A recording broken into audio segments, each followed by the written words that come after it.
right. Do we need to change the camera view or anything? Looks like it's that that one camera right now. Which is fine. It's just going to be looking at the side of me.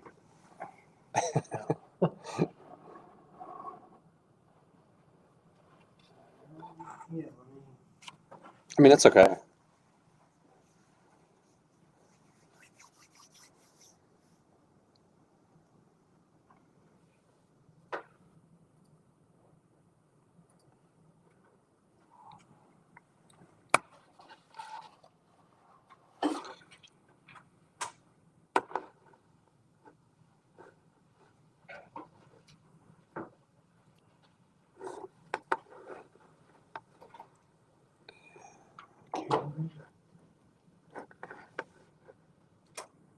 Oh, I wonder if that was it. Okay, I can hear you and see you.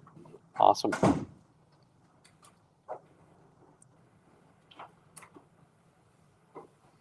I think I don't need to do that.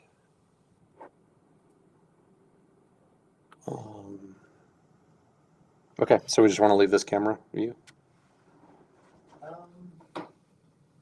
We can change it if you want. I'm fine with it. I just... Okay, if you're fine with it. Yep. Are we ready then? Yes. Yep. All right. All right, so thanks for coming tonight. My name is Jason Hirsch. I have worked with After Effects for nearly 30 years now. It's like, yeah, 27, 28 years. Been working in broadcast and motion graphics for that long. So I guess I didn't start on After Effects till a little bit after I started my career in television, because it wasn't really this industry standard at that time, but shortly thereafter it became really the industry standard for all motion graphics. And so, yeah, I've been working on it ever since and have really fallen in love with it. There's a lot to it and a lot you can do with it. So I'm excited you guys are here to learn. Tonight, I'll just focus really on the kind of the basics and getting going in After Effects. We'll look at the interface and the menus, talk about what the buttons do, and then we'll get into some kind of theoretical use cases of After Effects, some strategies of the best way to use it. We'll talk about a little bit of like what keyframing is all about, what types of keyframes you can do, how to achieve different results with different keyframes. We'll talk about masks and mats, which are a huge part of any kind of motion graphic or even editing production where you're using alpha channels where you're keying things out and blending different layers together and having things key over video and that sort of thing. We're going to hit on something that is pretty essential to After Effects, which is called pre-comping. And that's we're going to spend quite a bit of time on that because it's really like I said, it's essential. It's kind of what makes After Effects so powerful, and it gives you a lot of different efficiency options in the workflow in After Effects. We'll look at animating text because that's a big part of motion graphics, and there's some pretty cool built-in tools.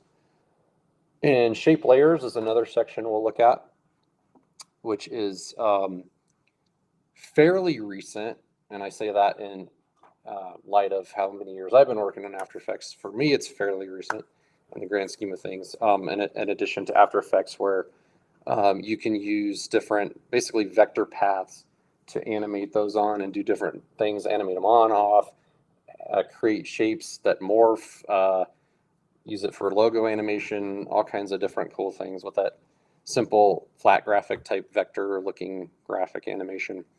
So we'll spend a little bit of time on that, and then we're going to try to keep this pretty hands-on throughout the evening as much as possible, so that as I'm kind of laying this stuff out, you guys are pushing the buttons and experiencing it yourselves. And then what we'll do at the second half of the class is spend some time working on kind of a group project together, where we're all building our own thing, but together, which will be a graphics package. So really what, one of the main things After Effects is used for is creating graphics packages, which include, intros, lower thirds, transitions, all that stuff. So we'll kind of apply all the things that we talked about in the skill and the theory of After Effects and bring it all together with the project at the end. Should be pretty fun. Stop me along the way if you have questions. Obviously, we have a pretty short window of 2 hours, and there's a lot to cram into that, but I don't want anyone feeling like they're getting lost or left out or left behind. So please feel free to just shoot your hand up or speak up. It's very informal.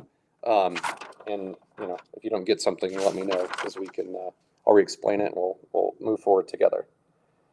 All right, so before we get too far, if everybody's got access to internet, right? Mhm. If I could have you all go to jasonhd.com,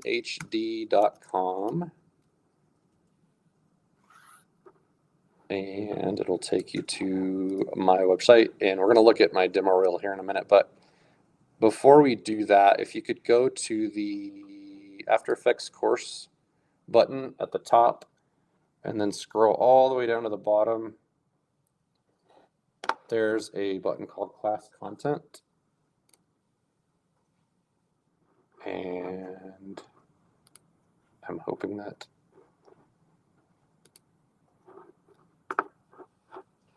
Jason, what? jasonhd.com.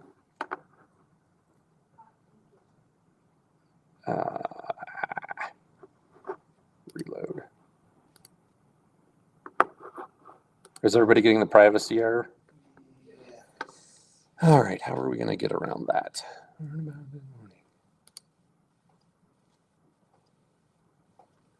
So it looks like there's a firewall issue. Any thoughts on how to? I'm guessing that's an internal firewall. It's like a city and county in Denver thing. Okay. Are we downloading After Effects? You're going to be downloading some like videos and files that we're going to use to create things. I thought this one would be the easiest way, but what we can do is pass along do you have a thumb drive or anything by any chance? I can grab one. That'd be awesome if you. Let me see if I can download it from another computer and I'll put it on a thumb drive. Okay. Sorry to be a pain.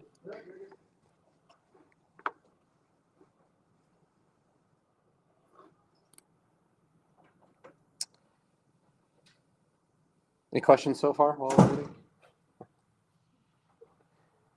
Are you both new to After Effects? Haven't used it before? Yeah? Okay.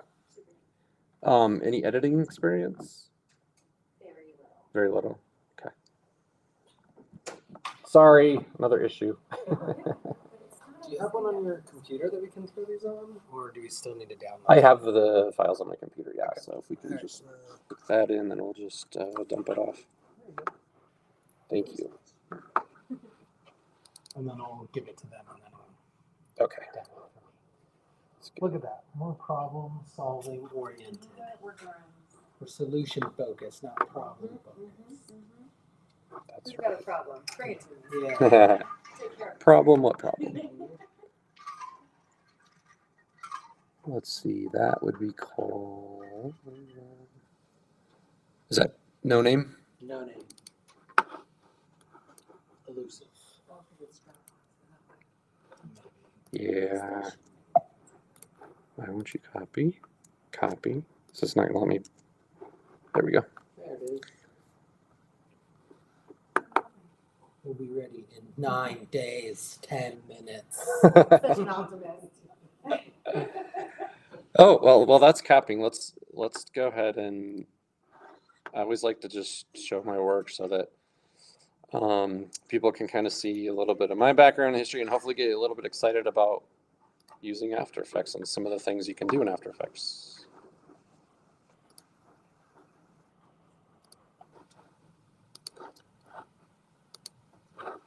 Oh, is there no audio?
They're not seeing the video. Okay. I think we just shared your Adobe screen instead of the full screen. Oh, We just need to adjust that. gotcha.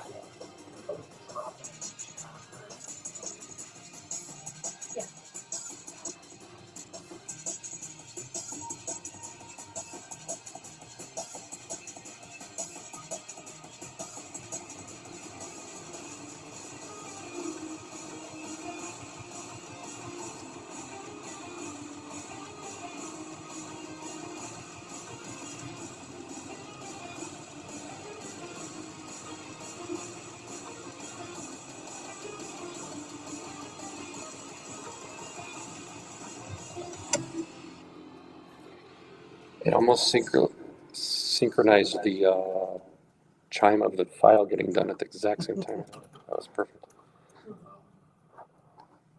All right, let me eject this and then you can go ahead and.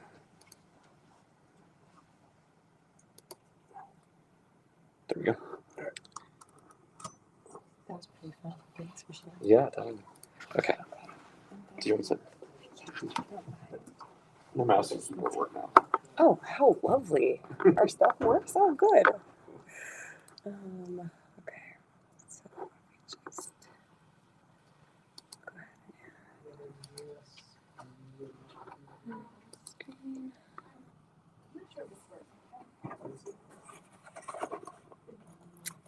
I've got one.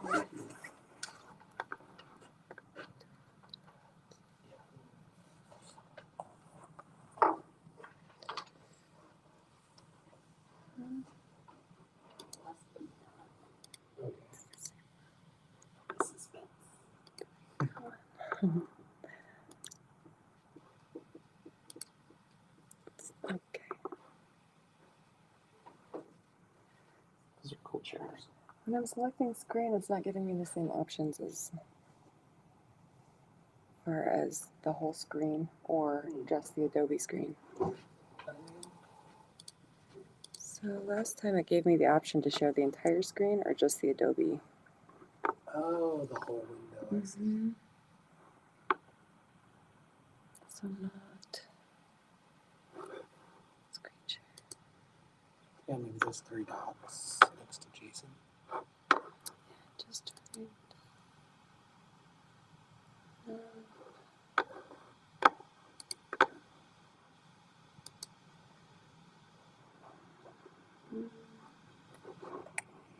Maybe remove it and add it again. I tried that too. No, it still isn't. Yeah. Maybe if I remove, I don't know if I want to remove this.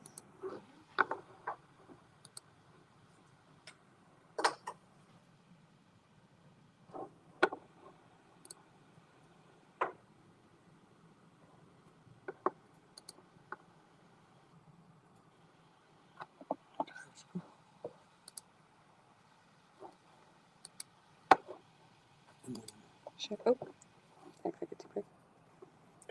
It just wasn't with audio, so I don't know.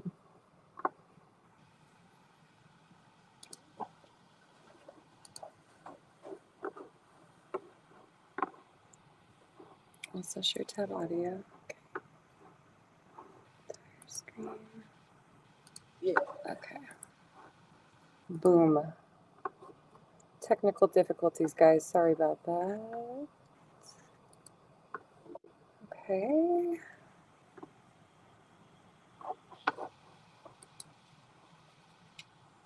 All right, so now it should.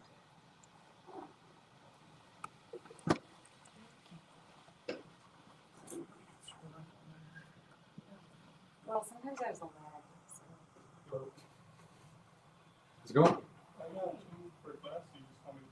Oh, that'd be great. Thank you.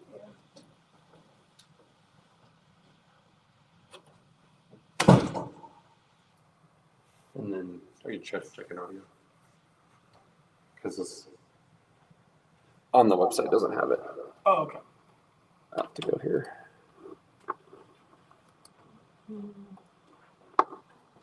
That should have it.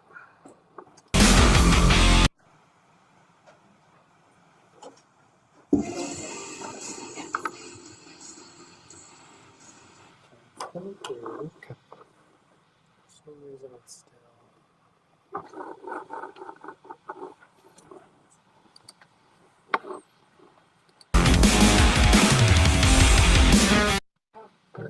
Whatever you just did.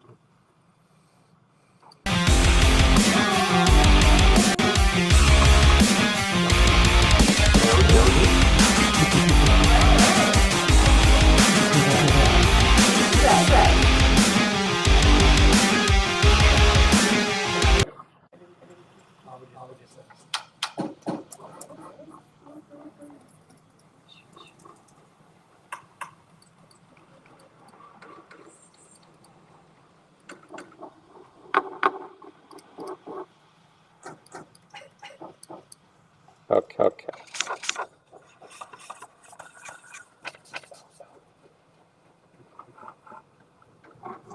Goes this one. Thank you. I can't stand hearing myself on the back. So we're we talking about on her when she's in the car on my cell phone, and it's I hear myself. I can't do that.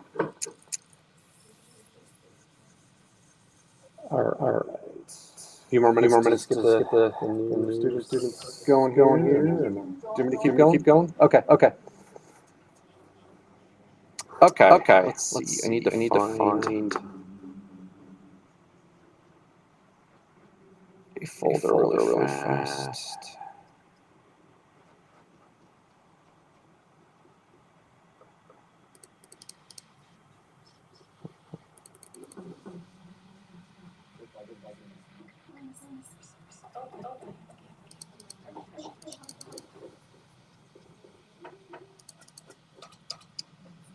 That's going to.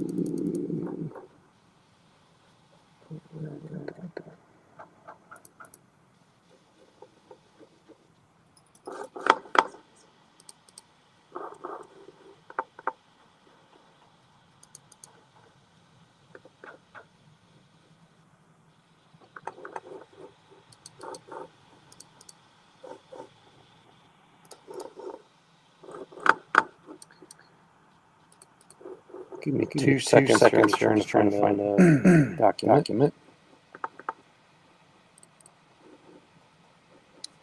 Here we go. That's what I want. That's not what. You've got a Dropbox.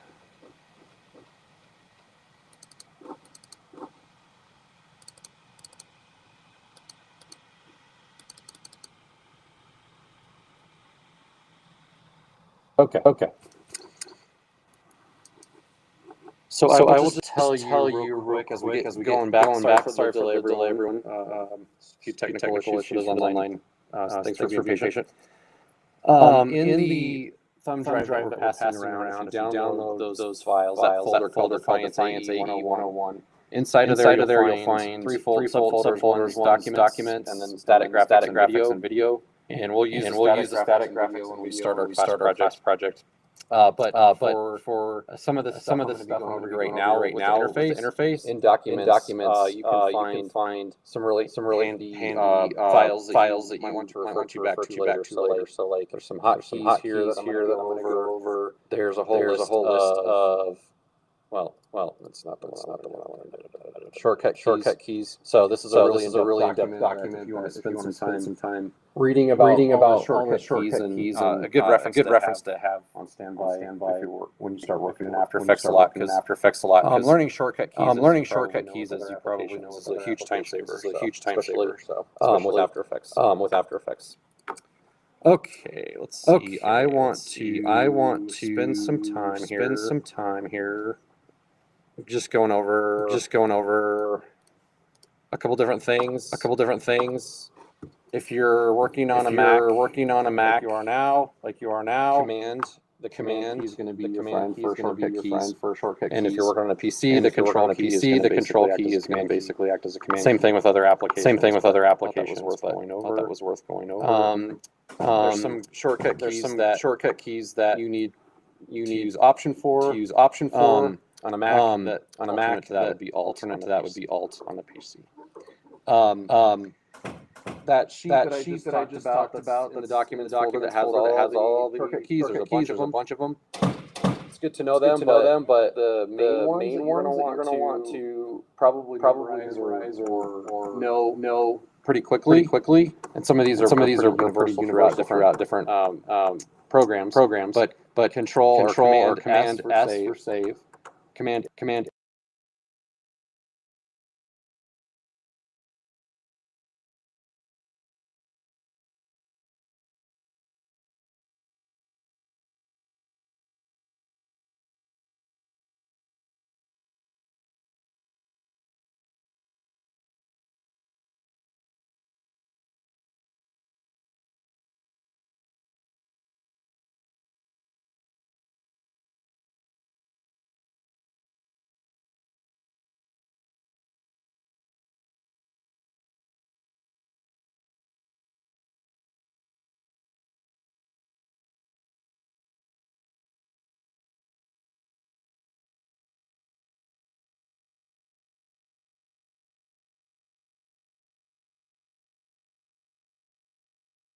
try to get this more visible on screen. I'm just going to go around the horn on this and talk about some really quick hotkeys as opposed to shortcut keys. Yeah.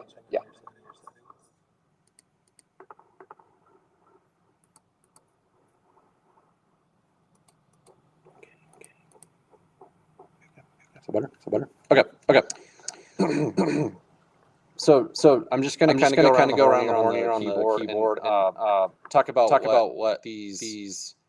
Again, this is a good sheet to reference to when you're learning for quick keys. So these are hotkeys. They're a different shortcut key. They're like when you're working and building timelines and moving keyframes around and adding keyframes. They're just one stroke that will get you to where you're going a lot quicker than digging through menus, right? So A is going to be anchor point, S for scale, S for scale, scaling an object. To get to the transform properties of that object, you should click S. Again, I know I'm probably talking way advanced for what you've learned so far, and that's fine. I just want to kind of plant the seeds for what we're going to be learning coming up. R for rotation, T for opacity, which it should be O probably you would think, but O is used for something else. So they use T. So think of transparency for T.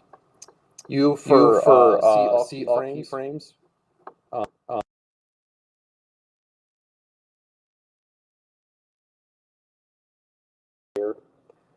I for in, O for out. So can't use O for opacity because we're using it for out. So that'll take you from the in of a layer or your timeline to the out point of a layer or your timeline. F9 is going to be a quick way to change keyframes into easy ease. We're going to go over that. P for position. The back bracket and forward, or I guess it would be the forward bracket and back bracket are going to bring selected layers to the beginning of your playhead and wherever your playhead is in the timeline. And then the reverse of that, the back bracket would put the butt end of your layer to the position of your playhead in the timeline. Okay. Let's see. If you go over to your specialty keys and your keyboard, I need to get this over more so we can see it. Sorry. Let's see. We got menus in the way here. Let's get this up here so we can.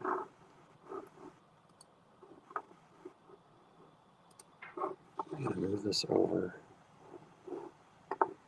Let me just hit play on this so it goes full screen. There we go. That's much better. Okay. We have the home and end key. Those are going to be really important. So when you're in your timeline and you're creating like an animated loop and you want to see the beginning and the end of your timeline, you can toggle between those two with home and end. Page up and page down will move your playhead on your timeline one frame forward or one frame backward. So if you're watching you're keyframing something and you're looking at animation and you want to watch it frame by frame, page up and page down.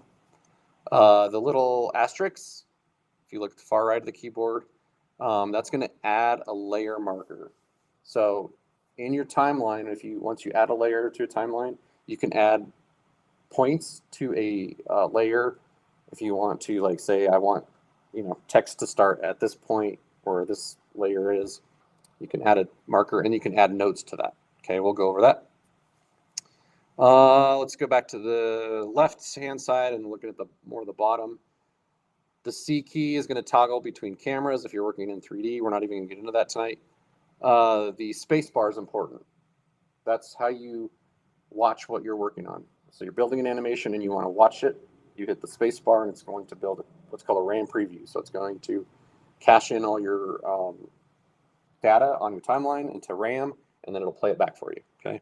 So you're going to be constantly watching your animation as you work. F, feather mask. M is for the mask properties. Toggle safe guide on. If you're familiar with the safe zone on your screen that you use to know what's safe on TV screens. You can toggle a guide off and on with the quotation mark. And that looks like it's it. The up and down, left and right arrows are moving objects 1 pixel in any direction, and the 0 key on your number pad is also a RAM preview, but I use spacebar instead. Okay. I know that was rapid fire, but it's important stuff when you start working in After Effects to learn these shortcut keys, because it'll make your workflow go a lot faster. All right, let's dive into the interface of After Effects, and I'm just going to go around the horn here and look at different menus. Everybody have After Effects open now? Yep. Awesome. Okay. And by the way, this first part is kind of like probably the most boring part, and just kind of like, when is it going to get to the fun stuff of actually creating something? We're going to get to that really, really soon here, but we got to set the foundation of looking at the interface and what goes where, where to find stuff, all that stuff. So bear with me, and let's get through this as quickly as we can. Okay. So in your interface, when you open it up, you should see this. There's 3 windows that are kind of your main windows. There's a lot of different, I guess, palettes in here, but there's 3 that we really want to memorize and know the best, because they're the 3 that you're going to be working on mostly. The first one is your project window. This is where you bring in content. So if you bring in a clip you're going to work with, a video clip, or a still graphic, or an audio file, it's all going to live in your project window right here. Okay. I'm going to go around the horn and then we'll come back to this, because I'm going to show you how to import graphics. The window to the right of that is your composition window. So that's where you see what you're building. That's like the output of your animation. So you can monitor what's going on. So that is obviously very important. And then below that is your timeline. Okay. So between these 3, this is kind of the main 3 you're going to be working with. Import content, you put your content in the timeline, and then you see what you're building up here. All right. So before we get into any more of these menus, let's go ahead and just import some content so you guys have some hands-on and can kind of see how the project window works. So go ahead and click that. And if you notice, when you highlight these, they get a blue frame around them. That's how you know the palette that you're working in, the window that you're working in. So let's go to the project window and highlight that. You'll get the blue marquee around it. There's a number of ways to import files into your project. And that's a common theme with After Effects. There's multiple Adobe products in general. There's multiple ways to do any one function, which is kind of nice. All right, so go ahead and let's do the first way, which would be drag and drop. Inside of that folder that hopefully you all have downloaded, call that up so you have that on your screen as well. Let's go into static graphics, and there's a file called gear.psd. Let's go ahead and drag that into our project window. And what you're going to see is a menu that pops up that's going to ask you some questions. It's going to ask you what type of, or how do you want to import this? Do you want to import it as footage, as a composition, or as a composition with layer sizes? We could spend the entire evening talking about these different ways of how these come in, but I'm going to keep this as simple as possible. To bring in if you have a layered file like you build in Photoshop with multiple layers, text, backgrounds, whatever, if you want to bring that in as a flattened image, you choose footage.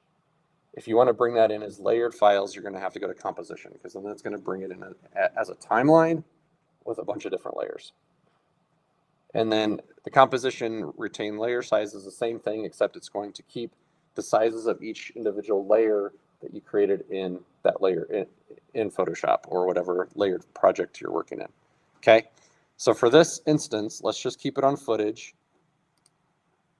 And then down here, I want to go over these two things. So merge layers is kind of what I was talking about, where it's going to flatten everything. Choose layers. If it's a Photoshop file, you can actually choose the layers that you've created in Photoshop and just bring in one layer at a time, or just one layer if you need it. Okay. For this instance, let's keep it on merge layers and say OK. So everybody should see now in their project window a layer called gears.psd. Okay. I'm going to go ahead and delete that. And I'm going to now bring it in a different way. I'm going to just double click inside my project window. And it's going to open up a Finder. And from there, I can bring it in. Basically, it's the same thing, except you're not dragging and dropping. You're finding it. That's going to be for me in Dropbox. Which I was already there. So you just navigate to that folder as you would in any Finder scenario, and you open it that way. You get the same question here. And hey, say OK, and it's brought in. Okay. The other way to do that is go to File, Import, File. And that's going to do the same thing as double clicking. Okay. So like I said, multiple ways to do the same thing. It's really a matter of preference, or whatever workflow you adapt to best. All right. A couple other things about the project window.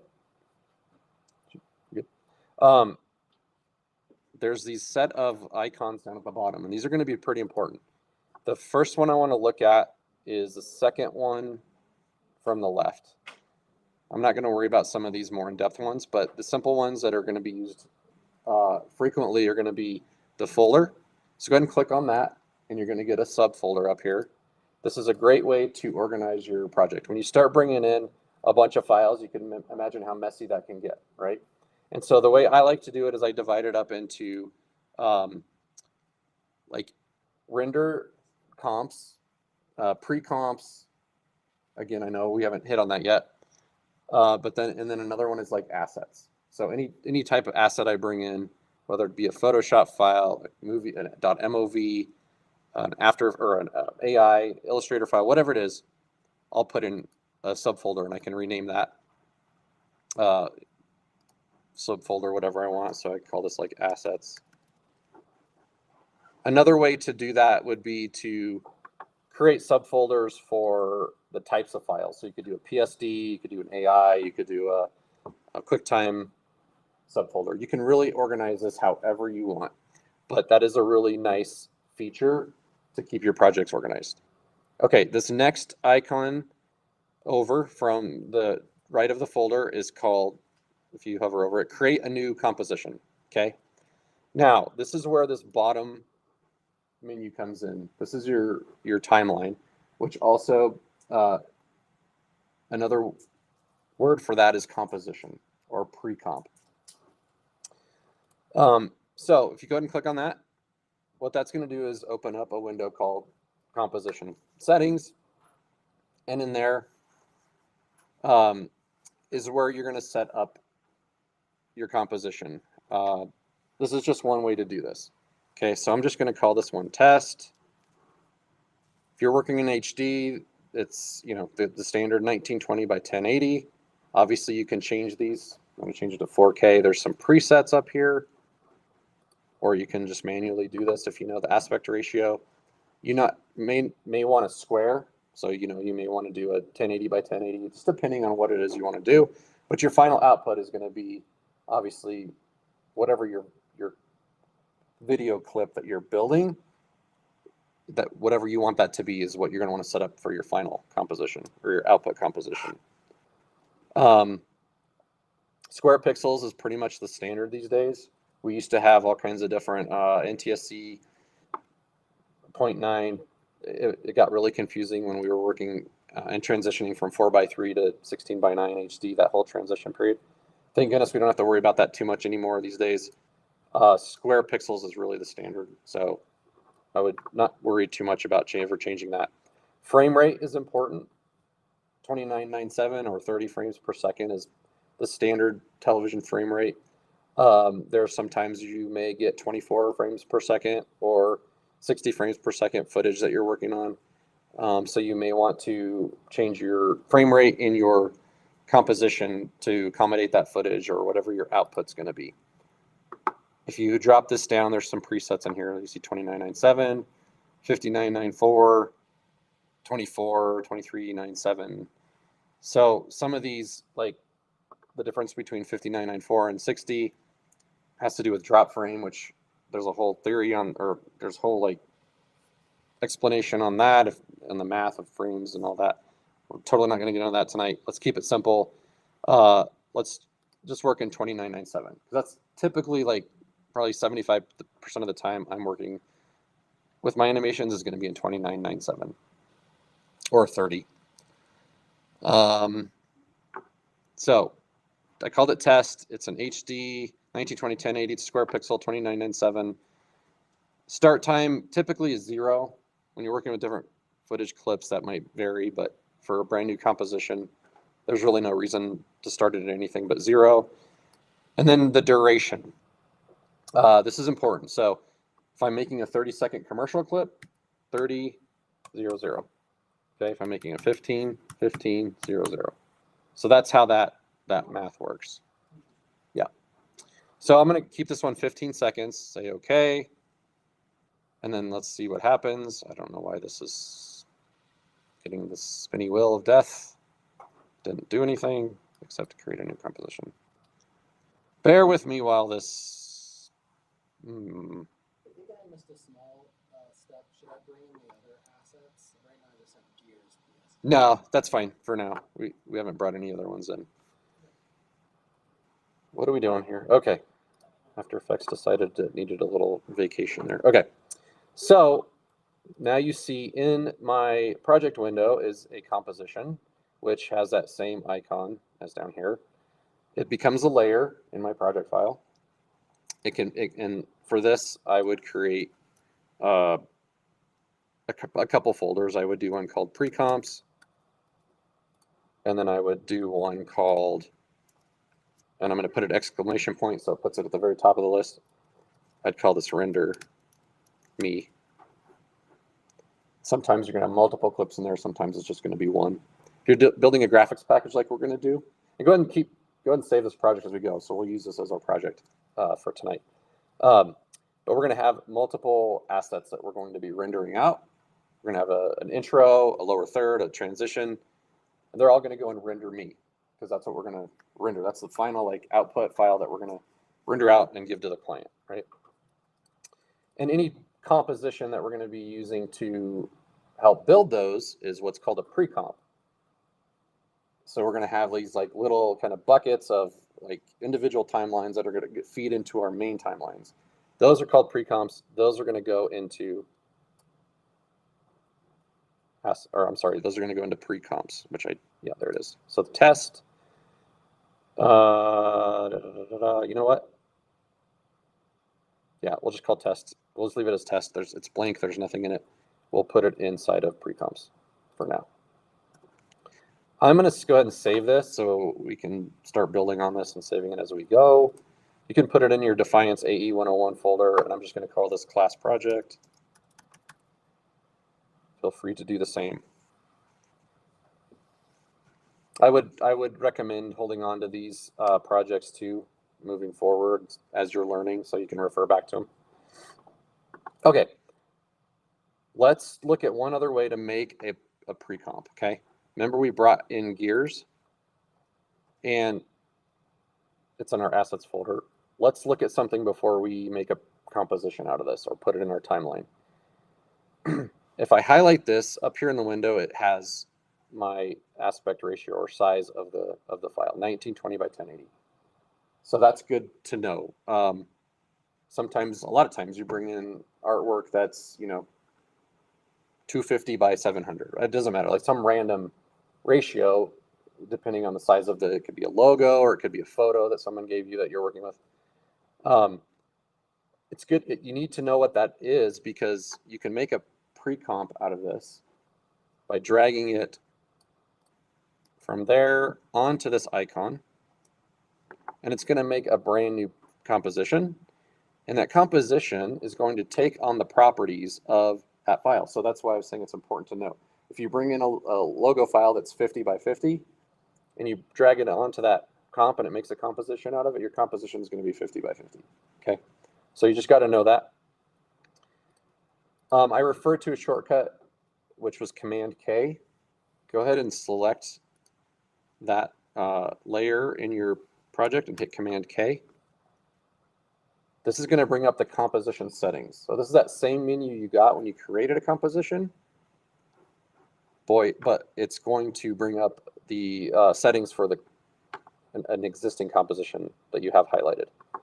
So you can see it's already called gears, which it took the name of that file. It took all the other properties, the 1920 by 1080. The duration of that is what we had in for our last duration. So that, because that is a Photoshop file, it's a still file, has no duration, it's going to just bring in the duration of, it's going to set the duration to whatever you had last setting for your last composition.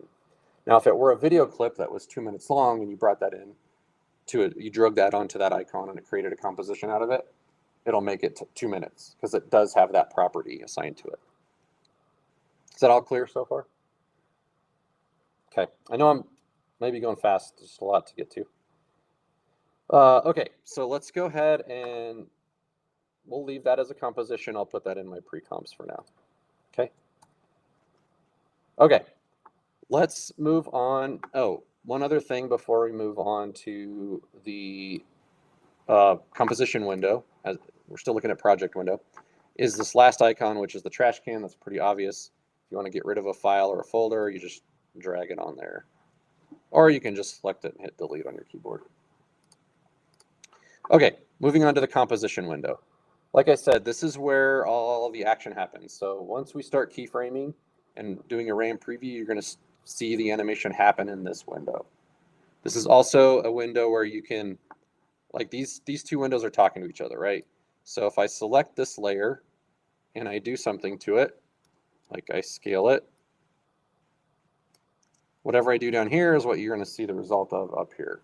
I can also, if I have this icon or this tool selected in my menu up at the top, I can click and drag that manually within the composition window. Okay. So there's multiple ways to affect like position and scale. You could do it manually with your cursor and that tool, or you can do it with these properties, which we're going to get into here in just a bit. But a few other things about the composition window. Let's take a look at some of the settings in here. At the very bottom of your composition window, you have this 100%. Okay, so depending on the size of the monitor you're working on, or laptop screen or whatever, you may have to shrink this down to different percentages, or you can tell it to fit, and then no matter how big or small you make that window, it's going to fit in there. Or if you have a really nice big high-res monitor, you can keep it on 100%.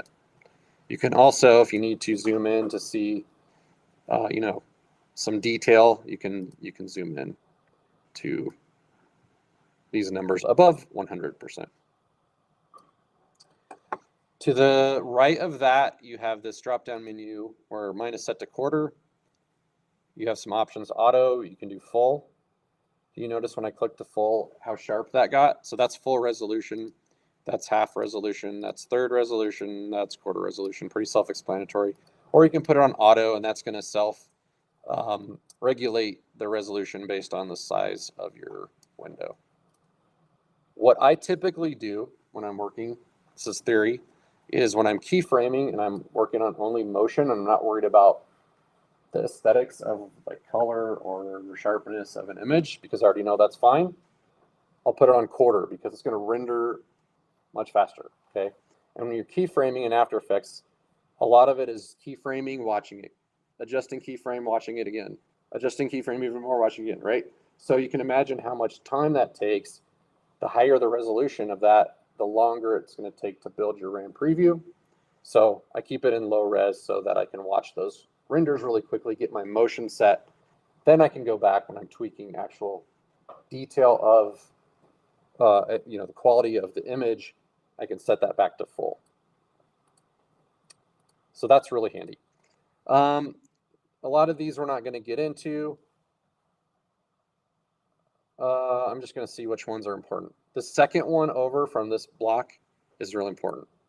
Okay, and we're going to talk about alpha channels and keys here in a bit. If you're familiar with Photoshop, you will recognize the checkered background. The checkered background basically means there's nothing there. It's transparent, invisible, so that when you render this out or you put a background behind here, these gears are going to show up over a background. Okay. Toggling that off and on is not actually adding black back there. It's just showing black as a placeholder, even though it's still keyed. Like I would render this out, it's still going to be transparent back there.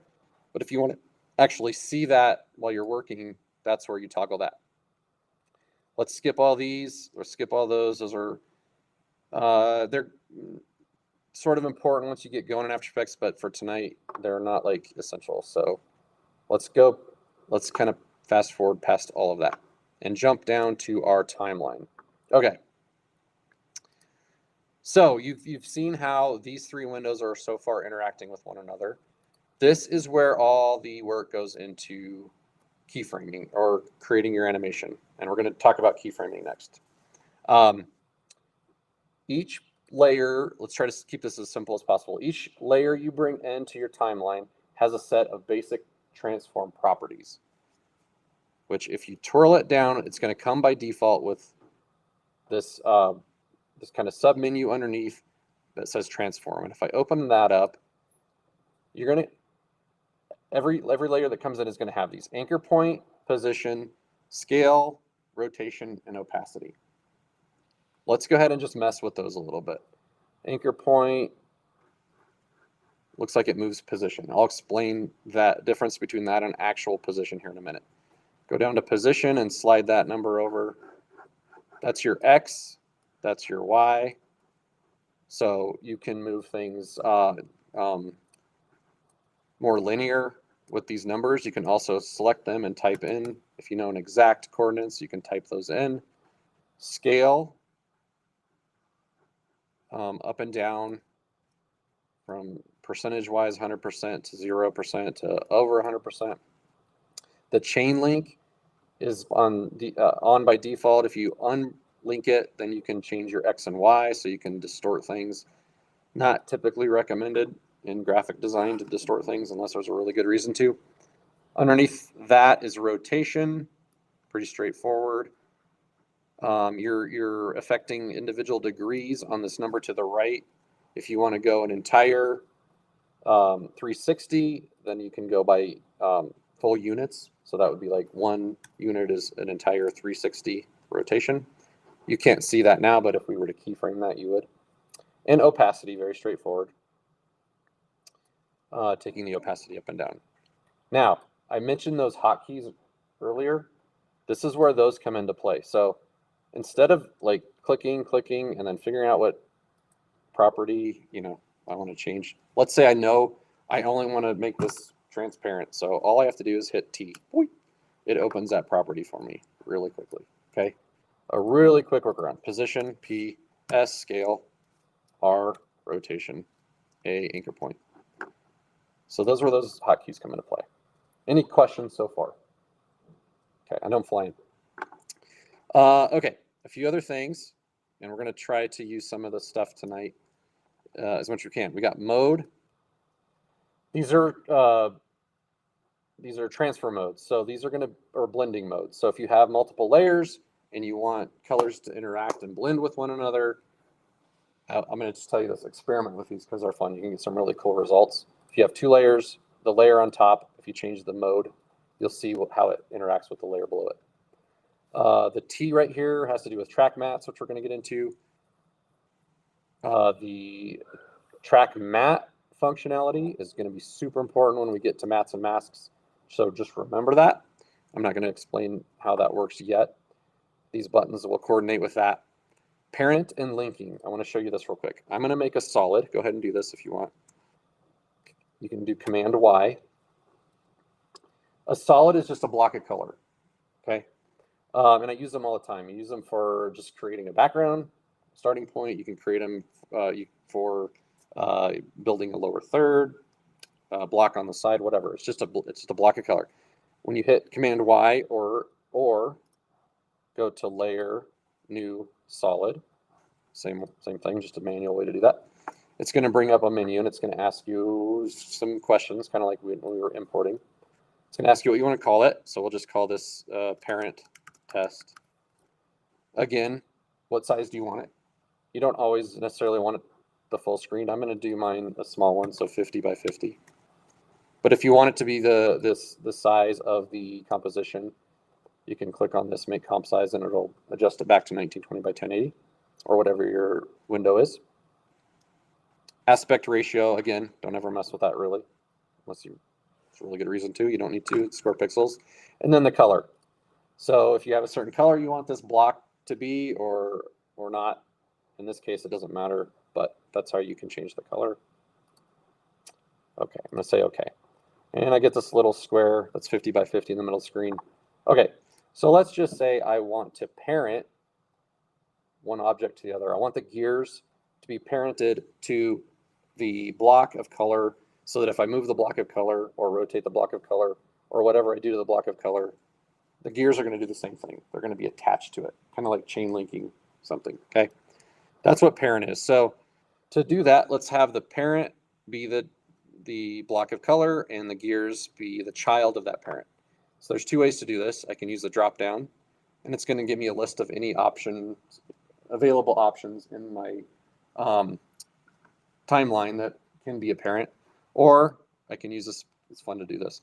Grab this little swirly guy. It looks like a cinnamon roll, and hold down and click, and you can drag and attach it to whatever layer you want to parent to, and let go, and it does the same thing.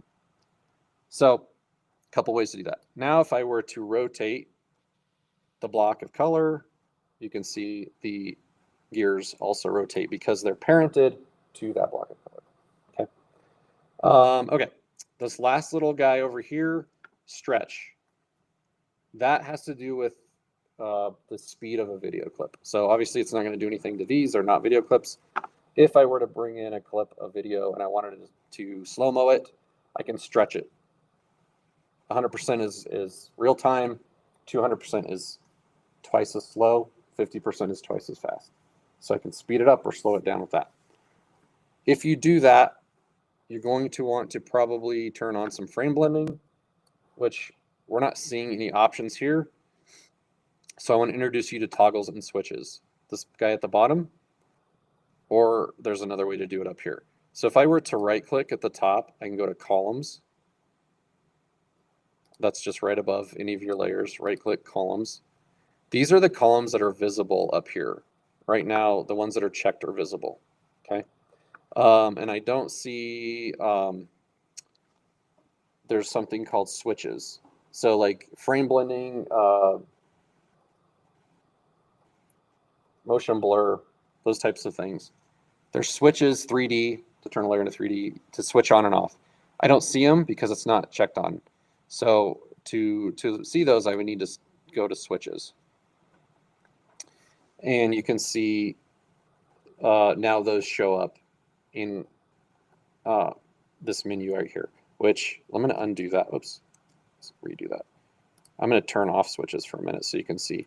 If I have switches turned off, then I get this little toggle up here, which is a space saver basically. You can see when I turn that on, it gets rid of track mat, but it brings in my switches. So it's just a way of organizing your workflow, and if you want to see a bunch of options here, or if you want to kind of hide some and bring other ones in at the same at a different time. Okay, so frame blending. If I were to have a video clip here and I would slowed it down to 200% and I watched it, it's going to be really jerky.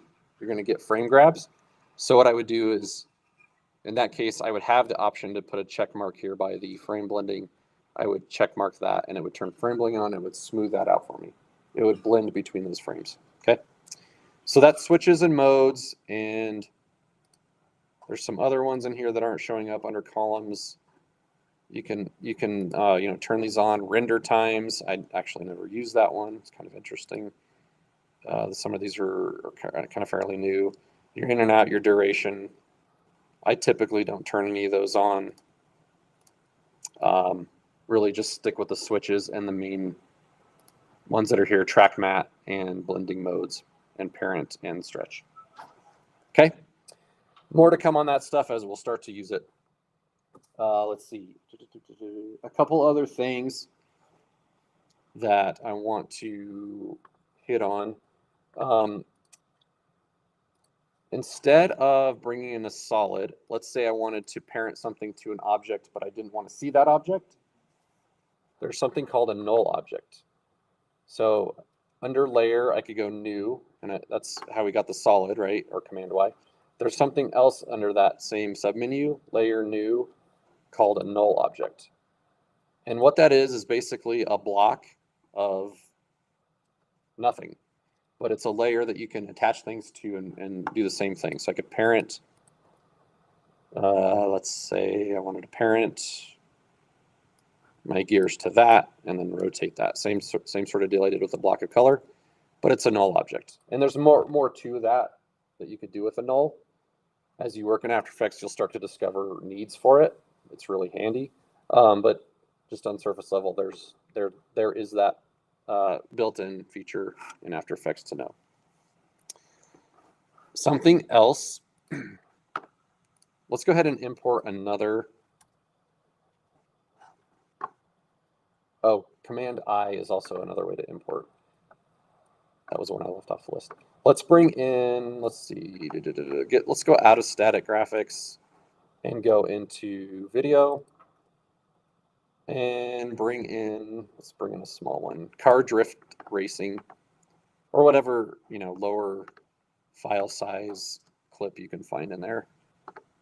And let's bring that in underneath the gears. And I hadn't talked about that before, but that's how you bring content into an existing composition, is you drag it from the project window into the timeline.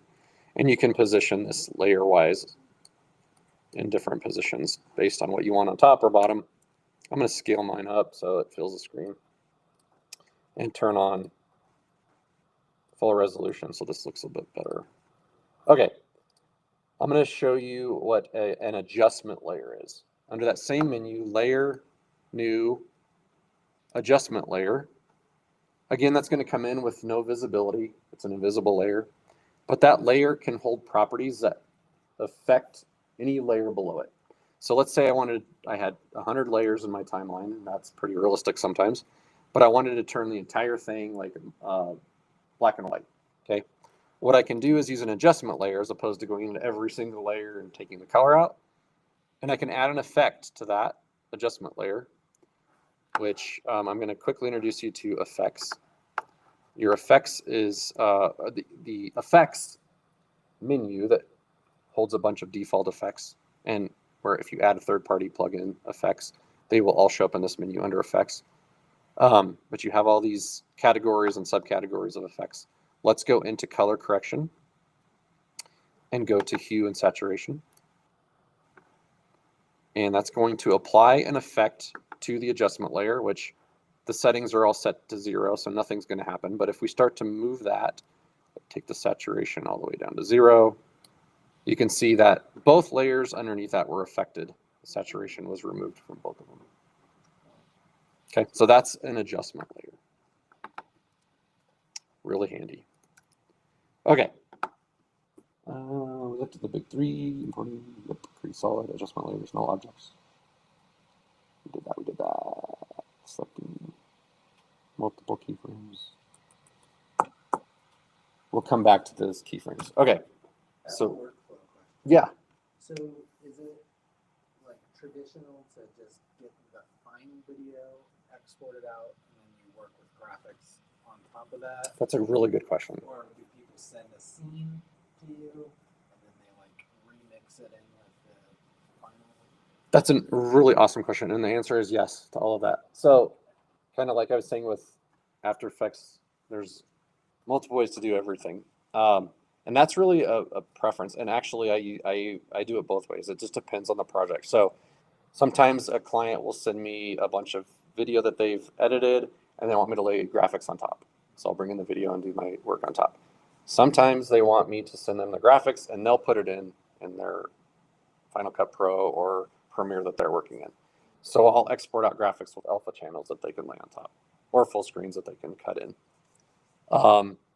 And if you're fully an Adobe shop, then you don't have to necessarily export out anything. You can have both After Effects and Premiere open and swap out sequences into After Effects from Premiere and vice versa, pre-comps from After Effects into Premiere. And it's a really slick workflow that has all these different options to work. So love the question. I wish we could spend the entire night looking at all those options. And then just for the people at home, Yeah. can you repeat the question?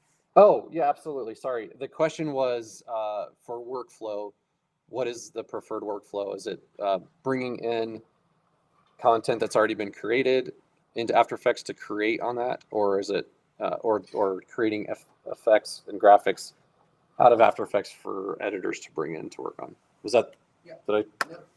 Okay. Yeah, I've always wondered about that. Yeah. I've worked a lot in Premiere Pro, but not After Effects. Okay. Yeah. Yeah. And by the way, for those of you who are editors, whether it's Premiere Pro or Avid or Final Cut, whatever it is, the idea of pre-comps, which we're going to get into and I've already touched on, applies also to sequences if you're working in an editing platform. So whatever you learn here when it comes to pre-comps and the efficiencies, you can take that and apply a lot of that to your editing workflow. For instance, you have a clip of something happening that you want to show up in other sequences. You can edit that sequence and then bring that in as a layer into another sequence. Maybe there's 3 or 4 sequences that goes into, and then a change has to happen on the original sequence. You go in and make that change, and it updates it in all the sequences that those are going into, if that makes sense. Kind of a theory and a workflow, but it's again for After Effects, it's huge, but it applies to editing as well. Okay, I'm going to really quick fly through some of these other windows. So you saw a lot of the big 3, like I call them the big 3: project window, composition window, and your timeline or composition down here. Let's just look over here at a couple things that are important. In the After Effects menu up here, this is where you can go into settings and adjust your memory settings, your cache, media cache, your interface color, if you like a darker or lighter color of your interface, the size of your text, the colors of your layers, all that stuff. I'm not going to go through all of them because there's whatever options you can think of, you can probably find in here. That's the big one under the menu there. You can hide After Effects if you're wanting to see your desktop, or hit Command H to hide. File, new for a new project, a new folder, which I showed you all those shortcuts that are a lot easier. Everything that are in most everything that's in these menus is a lot easier to achieve with shortcuts or hotkeys. If you ever get in trouble and you're trying to do it manually and you forget a cut key, you can see that they put them here by a particular function, which is really helpful as well. But let's just go through some of these that are important. Import, we talked about. Export is important. Okay, so when we go to render something, this is what we're going to use: export to render queue, or you can export it to Premiere Pro, Cinema 4D if you are a C4D user. Let's see, we're not going to get into that dynamic linking. Find. Just dependencies. If you are working in After Effects and you are sending this, you're handing it off to another coworker who's going to take over your project because you're going on vacation, and you have all these files all over your computer and different hard drives. They're all being, fed into your After Effects project, and you don't want to spend hours moving them to a new folder. Dependencies collect files. Will suck everything into one folder, save your project. You can zip that up, hand it off to your coworker. They've got everything ready to go. We won't go over watch folders. Project settings. This is where if you want to change your hardware rendering settings, display time, you can do you can do time code, or you can do frames right here. So if you're working in like Cinema 4D and you're rendering out sequences and you want to sync up your head to think about working in frames as opposed to a timeline, you can do that there.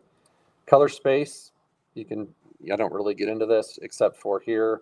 Sometimes I change this to 32-bit channel. If you're seeing banding in your screen, sometimes that will fix that. I don't really mess with audio or expressions. We're not getting into. Let's see, edit. That's really the main ones from edit that we're going to talk about. Composition. New composition is that Command N. We're going to be using that a lot. The composition settings, Command K, if you remember that. We already used that. Trim comp to work area. There's a shortcut to do that. Add to render queue is the same as export. Yada, yada, yada. I think that's it for that. Layer new. These were the solids and the null objects. You can also add text layers through here. You can add cameras if you're working in 3D, lights. We looked at adjustment layers, shape layers. Animation, keyframe assistant. This is going to be a big one, but instead of getting to this here, we're going to do it down here. Let's see, view, zoom in and out, window, workspace. This is a big one. You can change your workspace layout based on your preferences. So if you don't like the way this is all locked in with these 3 panels here and you want to move things around, I can, let's say I wanted to move this, I can undock it. Say I have another screen over here and I want to throw this on another screen, or I want to move this to here, or whatever it'll let me do. I can change that, and then I can go to Window, Workspace.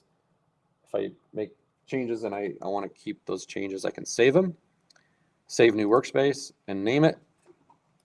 And then I'll have that as an option. If I ever accidentally move something, I want to get back to my original workspace, window workspace, default.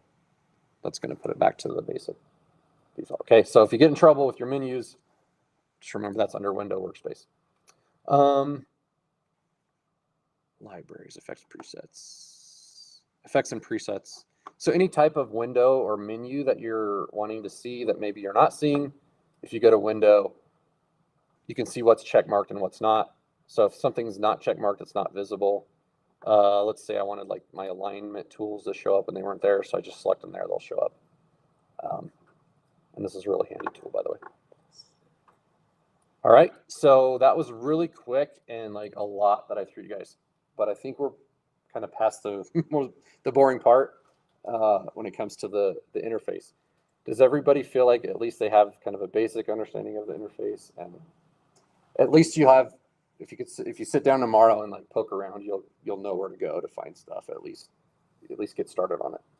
It's going to take time to learn it, but I just want to kind of set the foundation. Okay, we're going to get into some more stuff that's really hands-on. Why don't we take 5 if you guys need to use a bathroom, or I'm going to grab a drink of water, and then we'll really get into the hands-on stuff, the fun part. Okay, sound good? All right. For those online, we're just take 5. We'll be back in 5 minutes.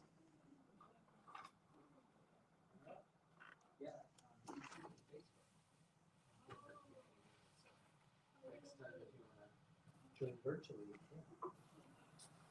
Yeah.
Oh,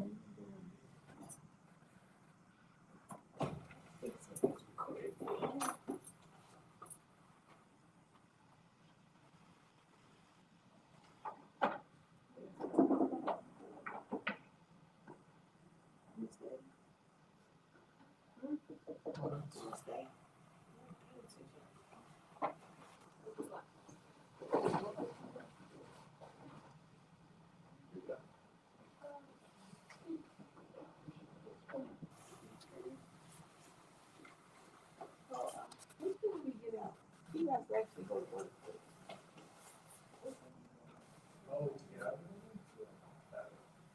That's how I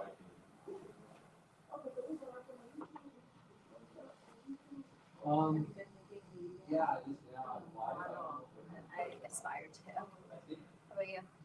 I just joined DCM like 2 months ago. They had this like workshop. Thanks. Oh, 5 minutes video. Oh, how's that? I've been doing that for the past like 6 weeks. Oh, that's nice.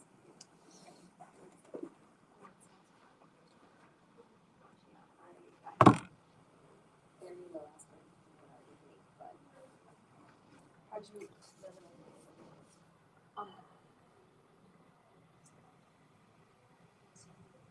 how's it it just wrapped up. So, and now we're like, we're turning out our final. Does it go from like youth video, or like recording stuff to making the video, or? Yeah, like first couple classes are like brainstorming ideas. It was just like 2 hours a week, which is nice. Yeah. Yeah. Is this something that you want to pursue? Yeah, I think so. I work in marketing. Yeah. Social media videos. Okay, cool. That's fair. Where's Kate?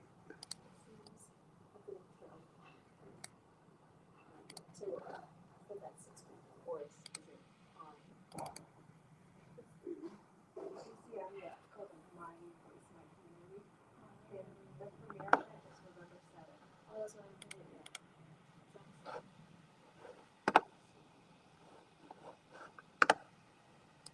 I guess you have a creative itch, that's why you're here. I only want to make videos for like my nephews. And then those are just like as a fun thing for us, but that's not what I have any aspirations to use it for, or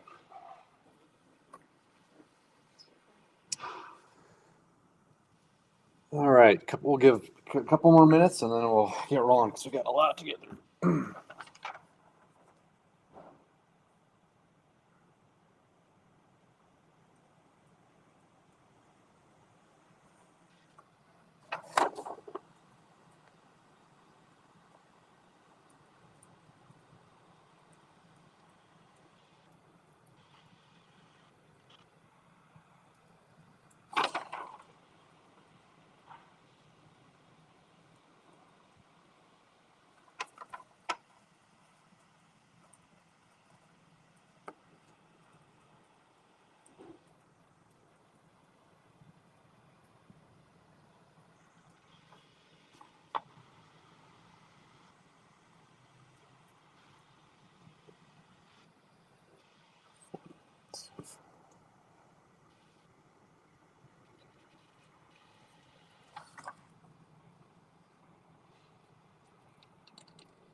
All right, you guys ready? Okay. All right, let's talk about keyframing. Hopefully everybody online is ready to go. Okay. I'm guessing a lot of you are familiar with keyframing, but if not, I'm going to kind of try to explain this from the ground up. So what is keyframing? You think about standard animation, about like Walt Disney and when he was animating Mickey Mouse and all that stuff. Obviously, they had to create every single frame, right? So to have Mickey Mouse like running or doing any kind of action, they had to draw every single frame.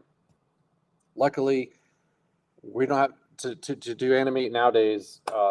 That's still a way to do it, but there's a lot easier ways when it comes to animate, especially when it comes to like motion graphics. Instead of creating every single frame, the basic idea of keyframing is creating a start point and an end point, so point A to point B. Now that's oversimplifying it. Sometimes there's point C and D and E, but for the very basic idea of keyframing, you have a start point and an end point, and then everything in between. After Effects does that for you, and it's called interpolation, right? So it's interpolating every frame between the start and the end, and how to get, whether it's a move or a scale or an opacify or a rotation, what to do with that object or effect from point A to point B. Okay, so that's a really simple way to look at it. Now, when it comes to the types of keyframes in After Effects, and we're going to look at each of these, you have the basic keyframe, which is the diamond shape, and that's called a linear keyframe. And then you have what's called an easy ease keyframe. Okay, if you're familiar at all with keyframes, with curves of keyframes, or how something moves when it comes to like varying speeds, slowing down as it comes to a stop, or taking off slowly. I always use the analogy of a car that's at a stoplight and it accelerates. It doesn't just start with a constant speed, it has to ramp up. Same thing when it stops, it has to hit the brakes and slow down and come to a stop. And that's called basically the same thing as an easing in, right? They're easing into that stop or easing out of that on an acceleration. So that's what easy ease, and that's what the diamond, or I'm sorry, the hourglass shape icon, keyframe icon represents as an easy in and an ease out. Conversely, you can have a keyframe that's linear on one side and easy ease on the other side. So you can have an ease in to a landing or an ease out, but it's linear on the other side. So you can have something start at a constant rate and then ease into a landing, or you can have something ease out of a takeoff and then abruptly stop without any kind of deceleration. Okay, so we're talking more about speeds here when it comes to these types of keyframes. And then there's something called an auto Bezier keyframe, which we won't get into that because it's a little bit more in depth, but that's the circle. If you ever see that, that's what that means. Okay, when we start to keyframe here in just a second, the way we're going to do that is on the left-hand side of our timeline, there's two arrows, one pointing left, one pointing right, and inside of that there's a little diamond shape. That's your keyframe icon to set a keyframe. So wherever your playhead is on your timeline, if you hit that diamond, it's going to set a keyframe on your timeline. In just a second, we're going to do that for whatever property we're talking about. So you can see here we have anchor, point, position, scale, rotation, opacity. When I hit a keyframe, click that, you can see the stopwatch turns blue. That means you're in record mode and a keyframe has been set. So what happens then if I move my playhead on my timeline and I mess with those position properties, it's going to automatically set another keyframe because it's in record mode. Okay. Once I have two keyframes, the left arrow and the right arrow allows you to toggle between those two keyframes. So I click the left arrow, it's going to go to the one in front of it. If I click the back arrow, it's going to the one in the back. Okay. I just wanted to give you a quick visual of that before we actually do it. So let's jump back into After Effects and start actually keyframing. Okay, now that we know what a keyframe is. So we're going to start in pre-comps. Well, actually, we don't have to click on that, but we'll make a new, we'll put it in the folder. We're going to make a new composition. If you remember, there's a couple ways to do that. You can click on this guy down here. You can hit Command N, or you can go up to, was it layer, composition, I'm sorry, composition, new keyframe, or new composition. I'm going to call this one, let's just call this keyframe samples. We'll have it be 1920 by 1080 and 50. Let's just make it 5 seconds, 500, and say OK. And it actually, I had pre-comps highlighted, so it's in that folder. If it's not, somehow go ahead and move it into your pre-comps folder. Okay, what we're going to do is take a shape, a layer, a simple solid, and kind of like we made that square, and we're going to just practice setting a keyframe on that. Okay, so let's go ahead and do Command Y is our shortcut, or you can go to Layer, New, Solid. It'll bring up your solid settings. Let's just call it, I'm not even going to change the name of it. You can name it if you want. And I'm going to make mine 150 by 150, so it's a little bit easier to see. And I'm going to make it a lighter blue color and say OK. All right. Now, let's look at our properties here, our basic transform properties. And let's go ahead and just start moving this around. Make sure you're in either fit or a different size screen if you don't have enough to see it at 100%. You want to see your entire screen. Okay, what we're going to do is we're going to manually position this square on the far left side of our screen. Now, if you click in here and drag, you see this arrow up here with the line. That's what I refer to as your playhead or your cursor, your timeline. Wherever that is on your timeline, you can see the numbers up here. Also, when I drag that, you can see this number up here changing. By the way, I can type in a certain number if I need it, like 3 seconds, and it'll jump to that. Okay. Wherever that is, that's important to know when you're keyframing. So I want this to start at the beginning. So I want the timeline or the playhead and timeline to be at the beginning. I'm going to set that keyframe icon. I clicked on that little stopwatch, and I actually said it went here, which I was wrong when I was showing that full screen. You click on the stopwatch. My apologies. But you can see what it did is it added that diamond I was talking about, that linear keyframe. Okay, and then I'm going to go to the very end. And there's 2 ways I can do this. I can, with this tool, click and drag, and if I hold down Shift, it'll go straight. Or I can select this number and click and drag it to the right. Okay, I like to just grab it up here. Now, remember I told you the shortcut for RAM preview is a spacebar? If you go ahead and click that spacebar, you can see a green line will build on top of the layer, and it'll start to, it'll build a quick RAM preview, and it'll show you. And it's just going to loop over and over again because that's how we have it set up, and that's the default. But you can watch your animation happen over and over again until you hit spacebar again, and it'll stop. All right. So that is a very simple point A to point B linear motion. We talked about this, the linear versus easy ease. If I were to select those 2 keyframes and right-click on them, there's multiple ways to do this. Right-click, go to Keyframe Assistant, Easy Ease, or shortcut for that is F9. And let's watch what happens there. You can see they changed to hourglass shape. And you see how it eased out of that? Now watch when it lands. It slows down and then lands, okay? So it's more like a natural object that has to gain momentum when it takes off and then lose momentum to decelerate and finally slow down, okay?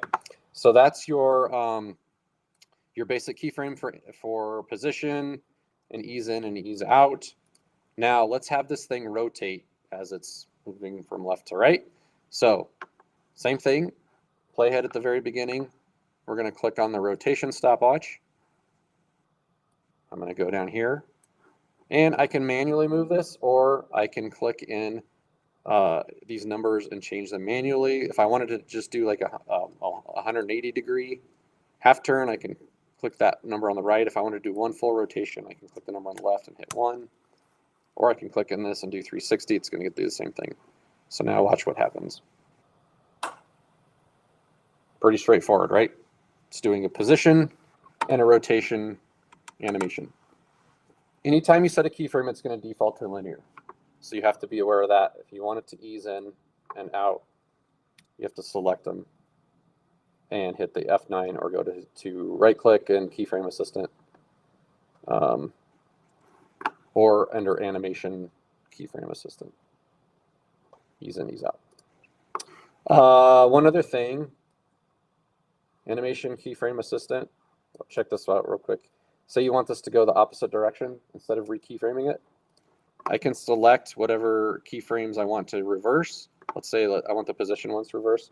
And I can select those by highlighting them, or I can click on the actual word position and it'll highlight both of them. And I can go to animation keyframe assistant, time reverse keyframe. And it just flip-flop them for me. Okay, so that's pretty handy.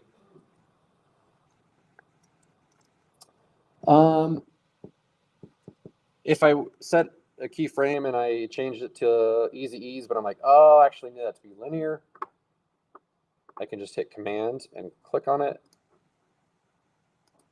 mouse click on it, and it'll turn it back to the default linear keyframe.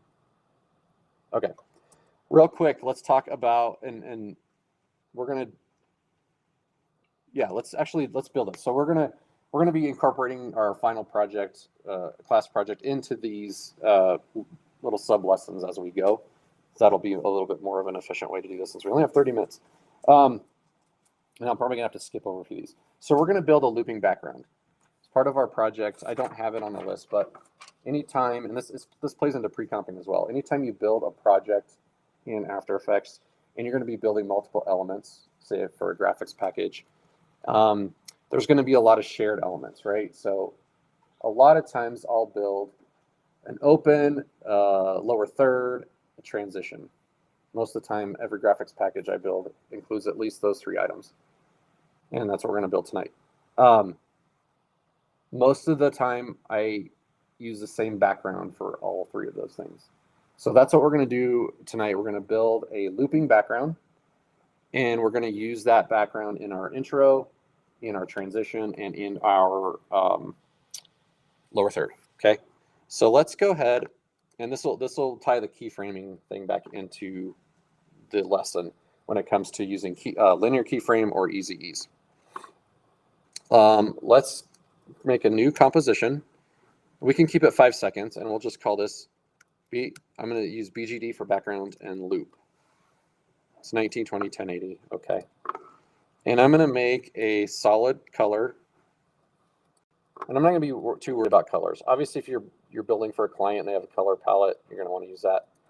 In this case, for the sake of time, we're just going to kind of pick colors as you choose. I'm going to make that a comp size, so I have a solid in the background. All right, and then I'm going to just create another solid, and I'm going to make this one 1080 by 1080. And so it's a square, and I'm going to make that a little bit of a darker shade of blue. All right, and then I'm going to, over that 5 seconds, have it rotate 360 degrees. So at the very beginning, and then here's where my hotkeys come into play. I hit R. It opened up my rotate property. And I'm going to go to the end. Remember I told you about home and end on the keyboard? This is a good way to use that. So home is going to be your first keyframe, end is your last. And I'm going to type in 360, which also is 1. Okay.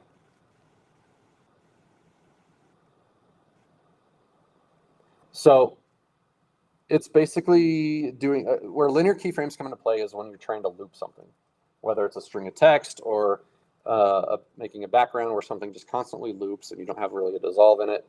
You want it to be a constant speed.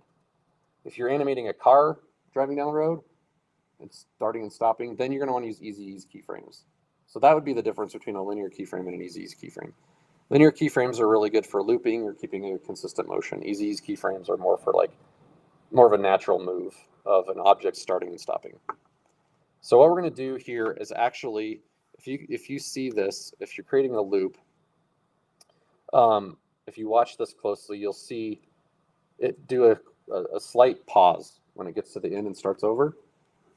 That's because you have 2 identical frames in a row. So to get rid of that, you would just go to the end and move your last keyframe 1 frame to the right. And a way to check if something's going to loop correctly is now toggle home and in, and you should see 1 frame difference between the two. So you're cutting out that duplicate of a frame.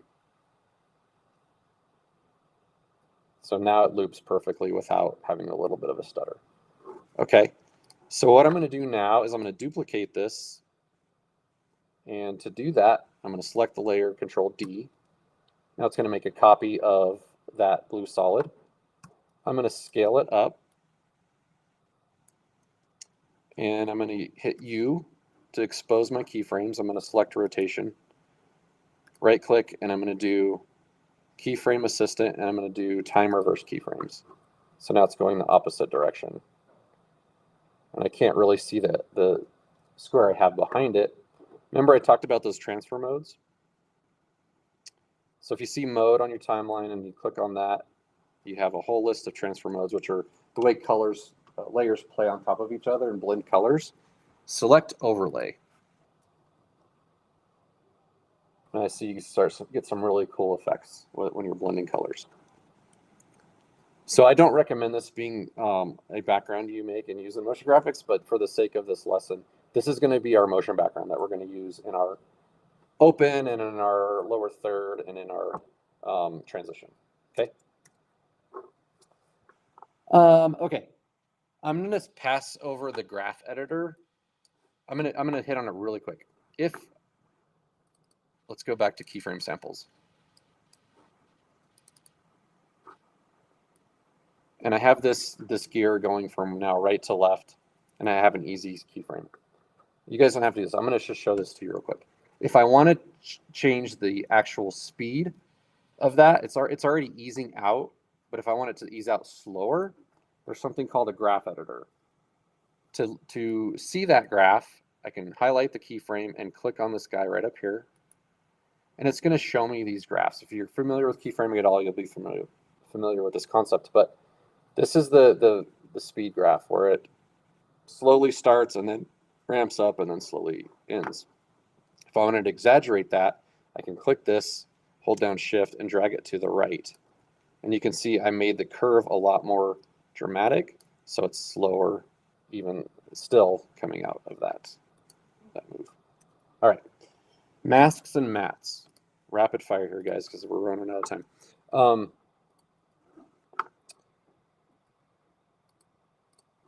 What's the difference between mask and mask? We talked about alpha channel, right? We talked about what an alpha channel means, or if you're familiar with Photoshop, that checkered background. It's basically transparency or not. So a full screen is going to be what it sounds like, a full screen that fills your screen. Something with an alpha channel is going to be keyable. So it's going to have transparency around it. So you have a animated logo, or you see them in news all the time, a lower third that comes up over the video. Those are all graphics with alpha channels. And they have transparency, so they can be keyed over video, right?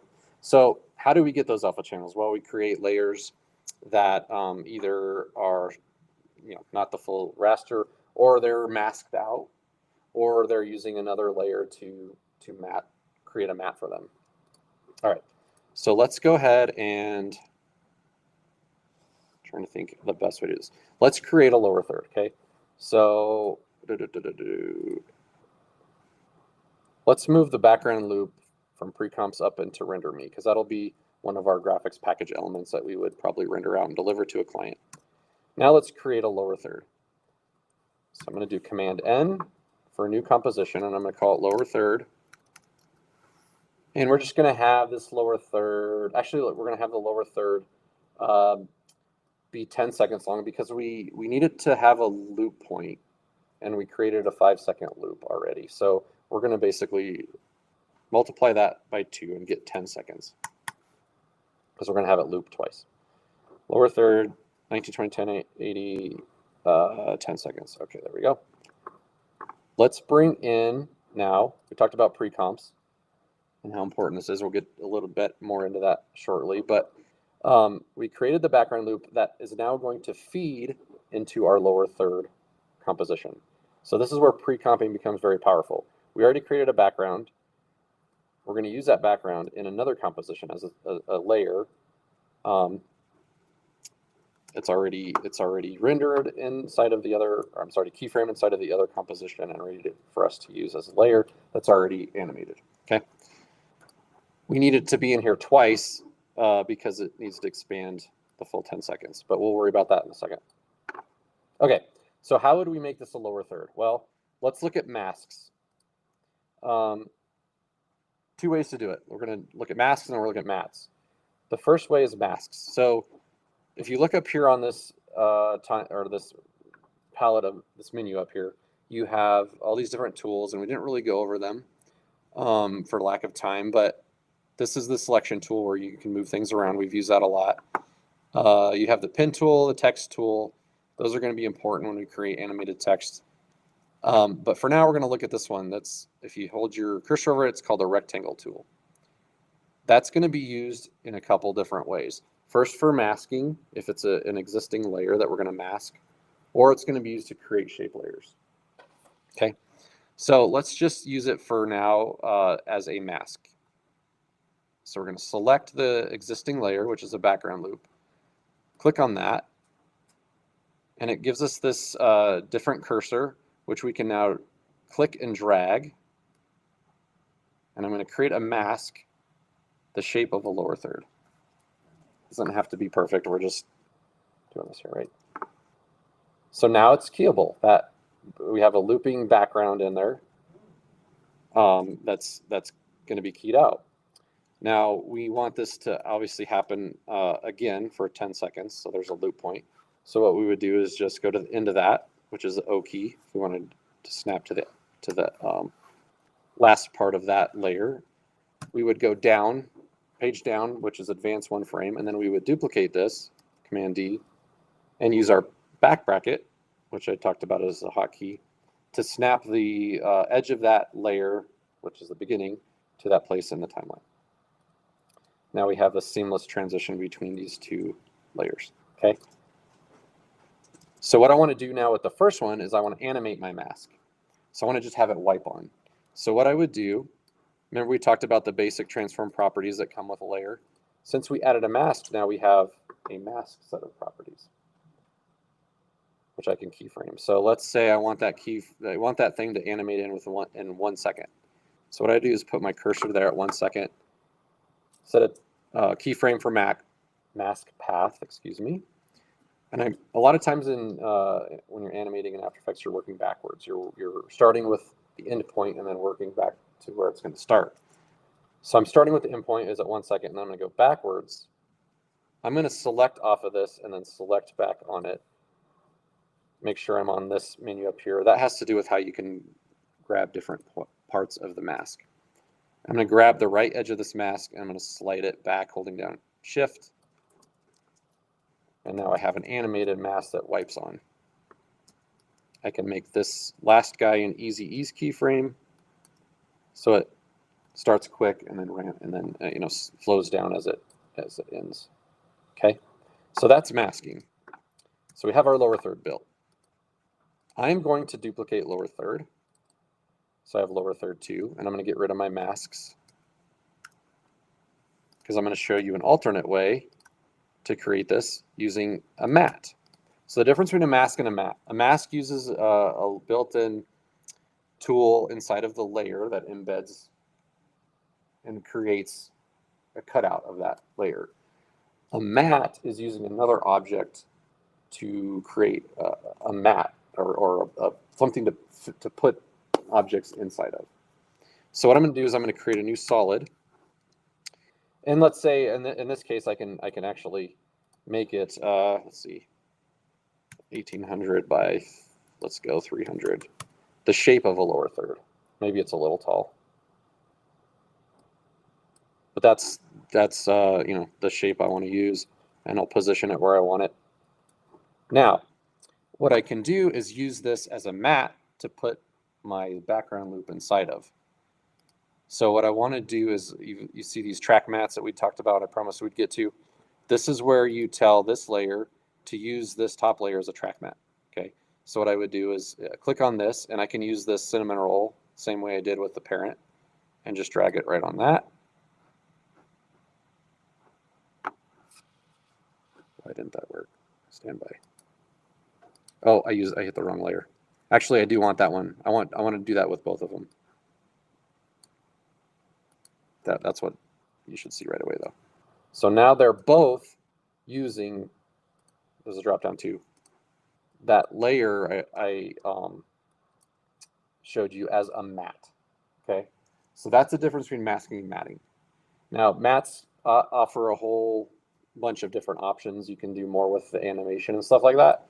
But to create that same sort of move, now I can, instead of keyframing a mask, I can just simply keyframe the position of that matte object from left to right. And I get essentially the same thing. Well, let's say I wanted to have that rotate on. Not that you would, but it's a lot easier to do that with a matte as it would be with a mask. Okay. So much more on that, but I encourage you highly to just get in there and play with that. You can, take type out a word and then have video show up inside of that. You can use that text as a matte. You can do all kinds of cool stuff with it. Okay, pre-comping, super, super, super important. We've already hit on it, but essentially what I want to get to with this. Let's just say we wanted to change the color of our background. Let's say we built an entire graphics package. We have lower thirds, we have transitions, we have an intro, we have full screen bios of people or whatever. And the producer that we're working with says, oh, the client decided to rebrand their color scheme and now they're green. So instead of having to go through this and change that in every composition, because I pre-comped a background loop that's now feeding all these other master compositions, I can easily go in there. And in this case, I'm just going to show you with an adjustment layer.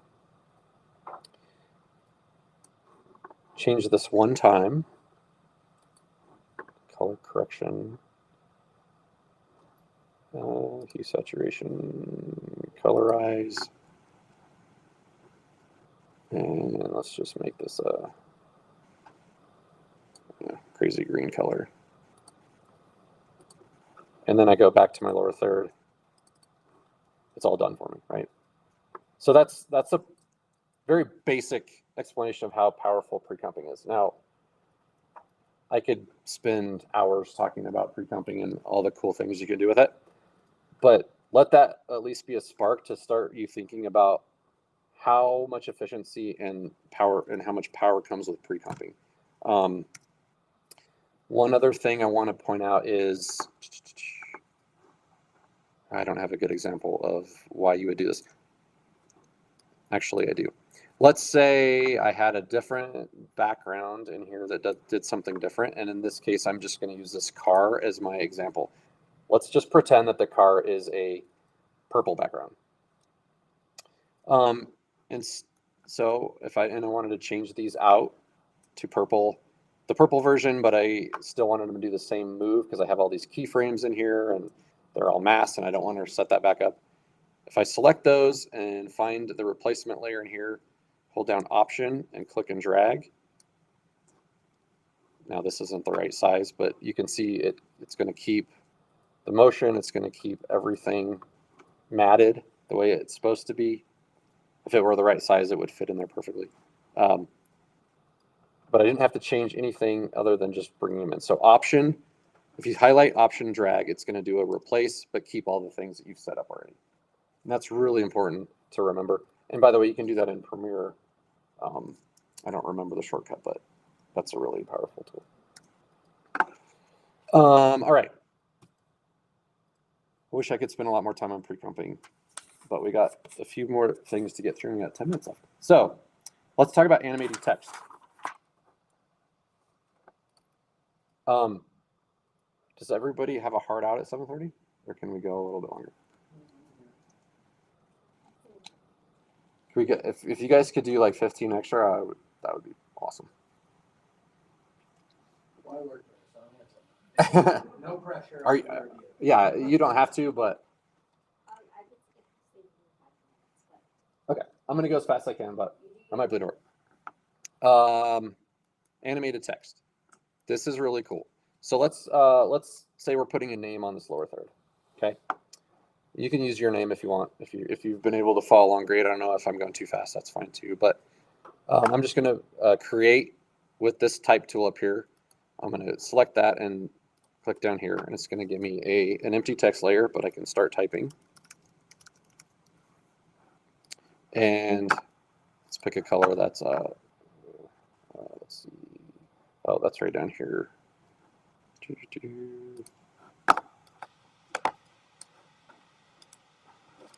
Caps lock. If you have caps lock on and your screen disappears, it's because you have caps lock on. Just remember that it's an After Effects thing. It's a gotcha. So, all right. So the way text animation works, a built-in tool. If you open up the properties of a text layer, it has your basic transform properties. Also has a layer called text, or a menu called text. If you open that up, you have this animate. Now this is extremely powerful, and again, we could spend hours on this, but I want to give you the basics of it. So let's say I just want my name to type on. The way this would work is I can go to this animate button, and I can do like, or let's do scale. I want the letters to kind of pop up to grow on, right? So I add an animator, which is called scale. I'm going to make that 0. And the way this works is with that animator came a range selector, which the way this works is it starts at 0, but if I were to move this along, this range selector is basically like this closed book that when it opens, it starts to expose the property, which is opacity, or which is scale. So what I can do to keyframe that, as this starts to animate on, I'll hit scale there, go here, and have that come to 100%. So now I've got my text animating on as my lower third comes on. Okay. So that's the text effect. There are also a bunch of presets. So if you go to effects and presets over here, by the way, I showed you the effects up here menu. Effects and presets is a very quick way to find built-in effects. It's the library of effects, but you can search them up. There's a bunch of like animate in. Let's make a new text layer.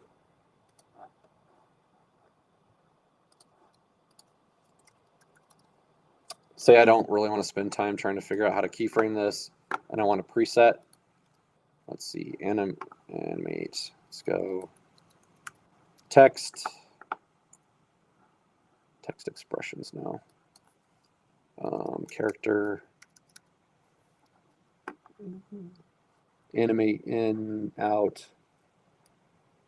They're kind of hard to find, but if there's, let me just kind of show you. Did that do anything? No.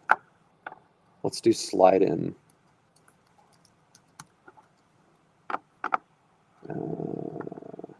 Animate in, slide in, pop in. So I did this little drop in. Okay, there used to be a preset gallery. You might be able to Google and find it, that shows you what a bunch of presets do, and it has little sample clips, and then you can type, see the name of it, and then go find it in this effects and presets. But there's a ton of things you can do with text animation. Shape layers. Sit on this real quick, and then we'll finish up building out our project. Shape layers, we talked about already this menu icon up here that's called rectangle tool. We use that for a mask. It has another function, which is to create a shape layer. So with a mask, you have to have a layer already existing to use this and to create a mask within that layer. But to create a shape layer, you want to start with no layer selected. Okay, so let's create a new comp, and we'll just call this shape layer practice.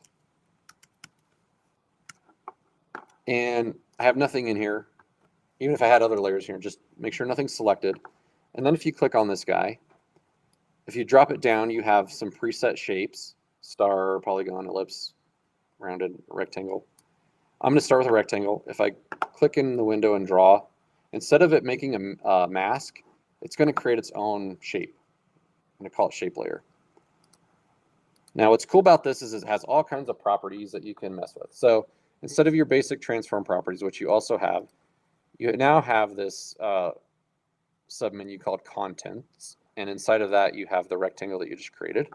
And inside of that, you have a ton of different options. So let's start with fill. You have your fill color. If I click on that, I can change that to whatever color I want. You have your stroke color, which a stroke in graphic design terms is basically an outline or a border or a line. And I can change the color of that. So I change the width, I can change the color, I can change the opacity. All this is keyframeable, by the way. Just like I showed you how to keyframe position and rotation, any effect that has this stopwatch or any property that has a stopwatch allows you to keyframe things over time. So if, in other words, if I wanted the stroke to grow over time, I can click, set a keyframe at the wherever at the beginning and have it grow up. So now that line gets thicker as it goes up. Okay. So imagine the options now that you know about pre-comping and you know about creating mats, what you can do with these shape layers to use as mats or whatever. Okay. So what we're going to do actually now that you've kind of been introduced to that, let's create a transition. So let's go back up to the render me and do a new composition, and this will be a transition. And transitions are short, so let's do 2 seconds.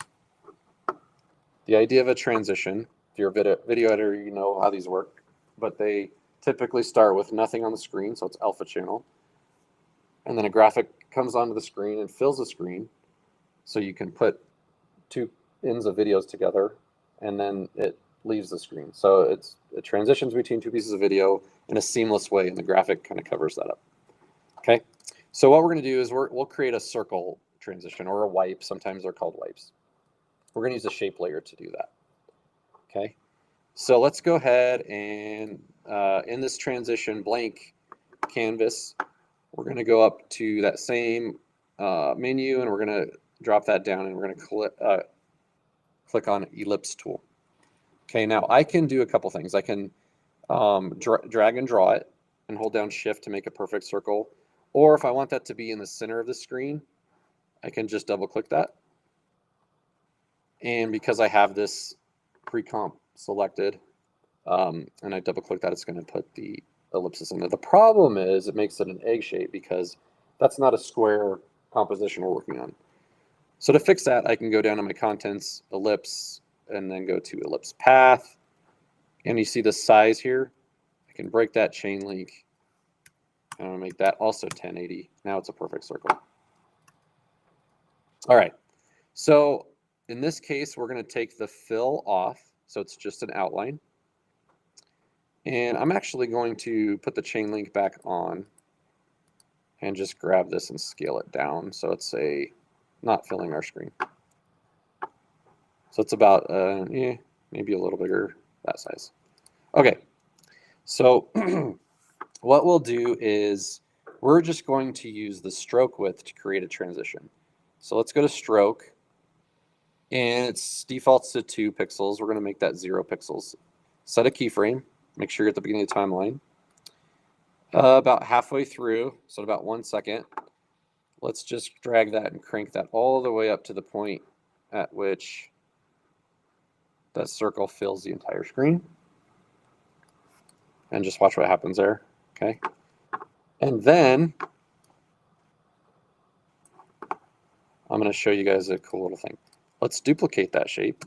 We're gonna reintroduce mats. Okay.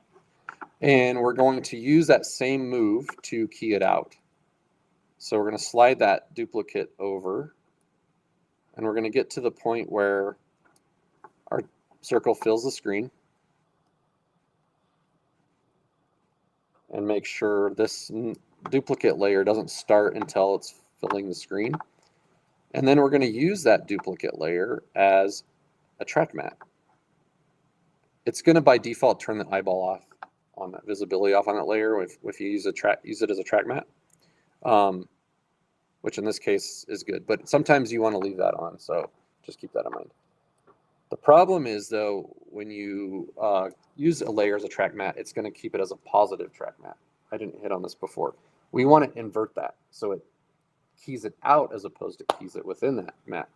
So what we're going to do is next to track matte here, you get this little switch. That's this guy right here.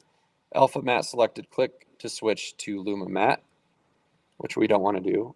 But right next to it, if you highlight over that, it says click to invert the matte. So we're going to click on that. So now, and also let's turn our checkerboard on so we can see what's transparent. So now we see we have this transition that's starting in alpha, filling the screen, and then keying back out to alpha. It's a very basic one. Obviously, you can do a lot cooler ones, but this is the idea. We're using a shape layer to create this. Now I want this background that I made to be the background that shows up inside of this matte, right? So I can drag that down, that pre-comp as its own layer. And what I want to do is actually use these two layers that I made as one matte. So let's bounce back to pre-comping. I need to make these a pre-comp. So how do I do that now that I've already worked in this timeline? Well, luckily there's a way to do that. So I'm going to select both of these, right click on them, and that's not what I wanted. I don't want to right click, sorry. I want to either go to composition and I'm trying to show you both ways. Where is it? It's not in the composition. Layer, is it layer?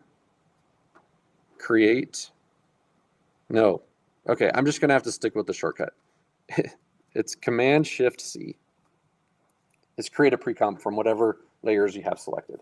So if you're already in a comp and you have a bunch of layers, you want to send them off to their own pre-comp. You select them, you hit Control-Shift-C, and I apologize, I don't know where it is in the menu here because I'm so used to the shortcuts.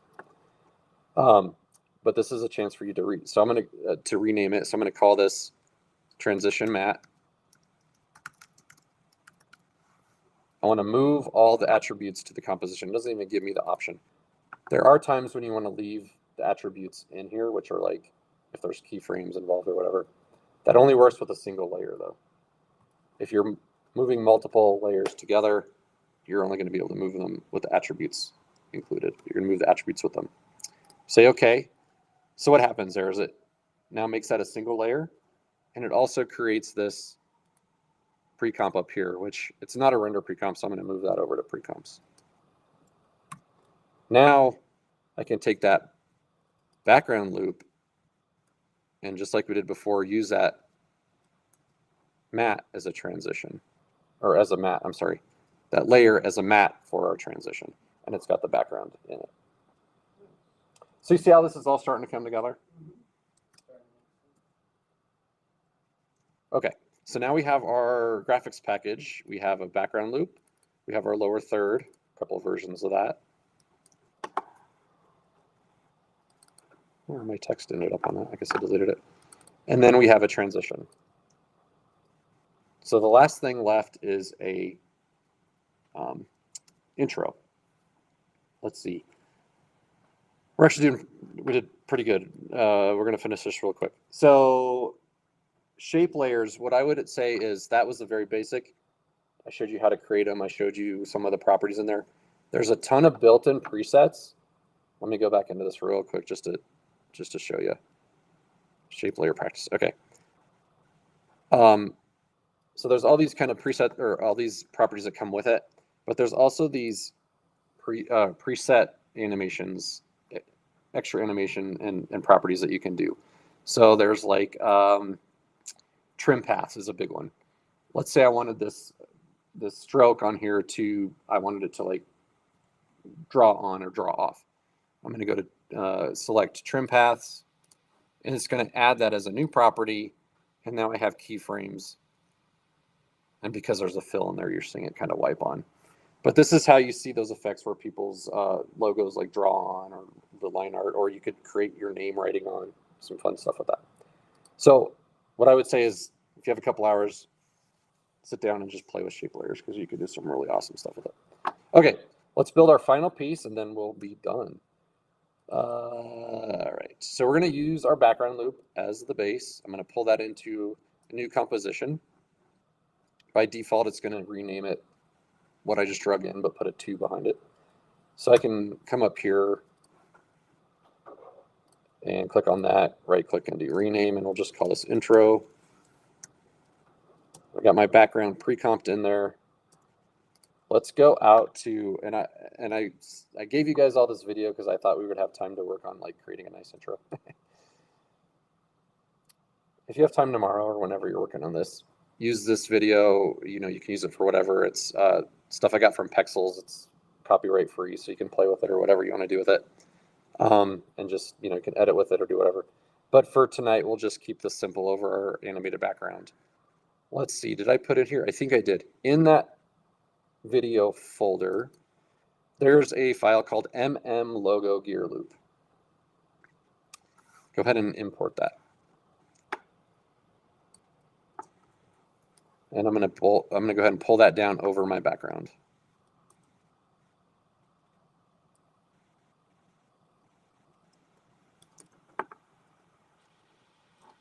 Now, what we're going to do is keep this real simple. We're just going to do a scale or position. It's up to you, your call, however you want to reveal this on. The idea is going to be the logo's not on the screen at the beginning, and within 1 or 2 seconds, it's on the screen.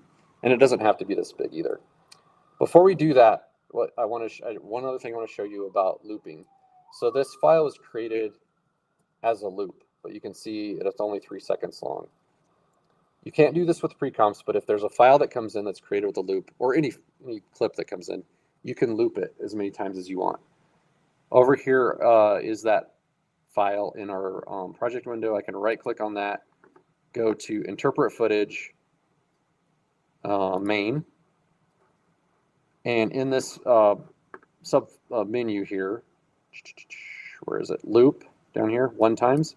I can put in whatever number I want in there. So I'm going to have this just for now. I'm going to put 5. I only needed to go a couple of times, and then you can see that layer. Let me drag it out now.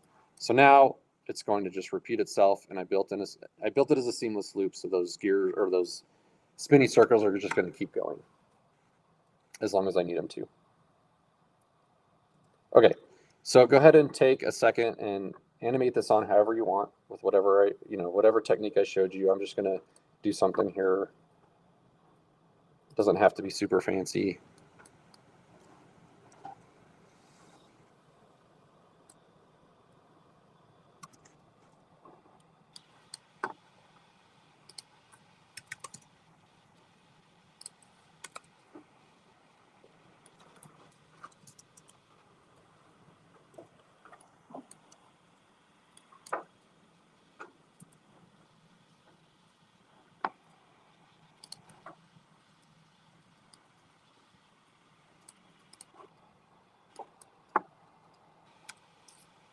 I totally hate what I did, so I'm going to do something different.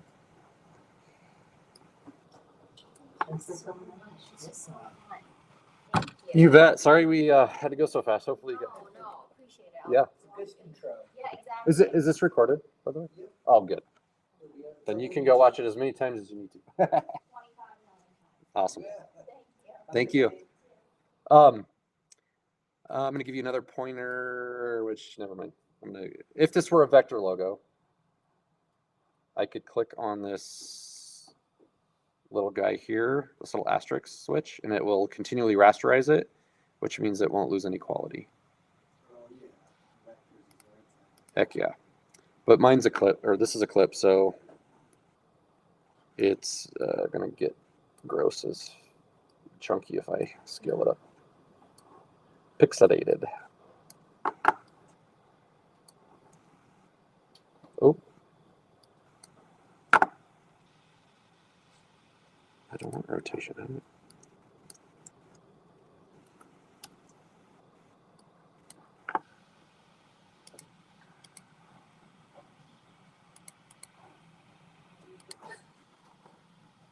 Where'd you go? Mine's not as clean as yours,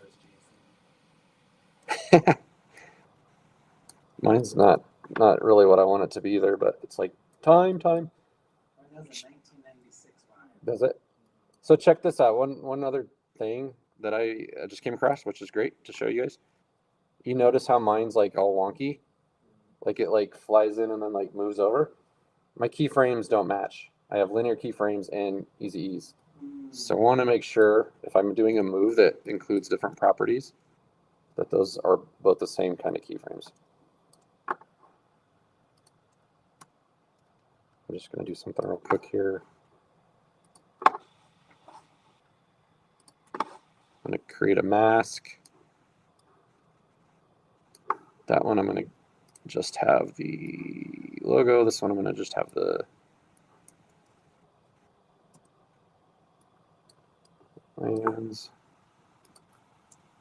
Animation mask. Just have that move up.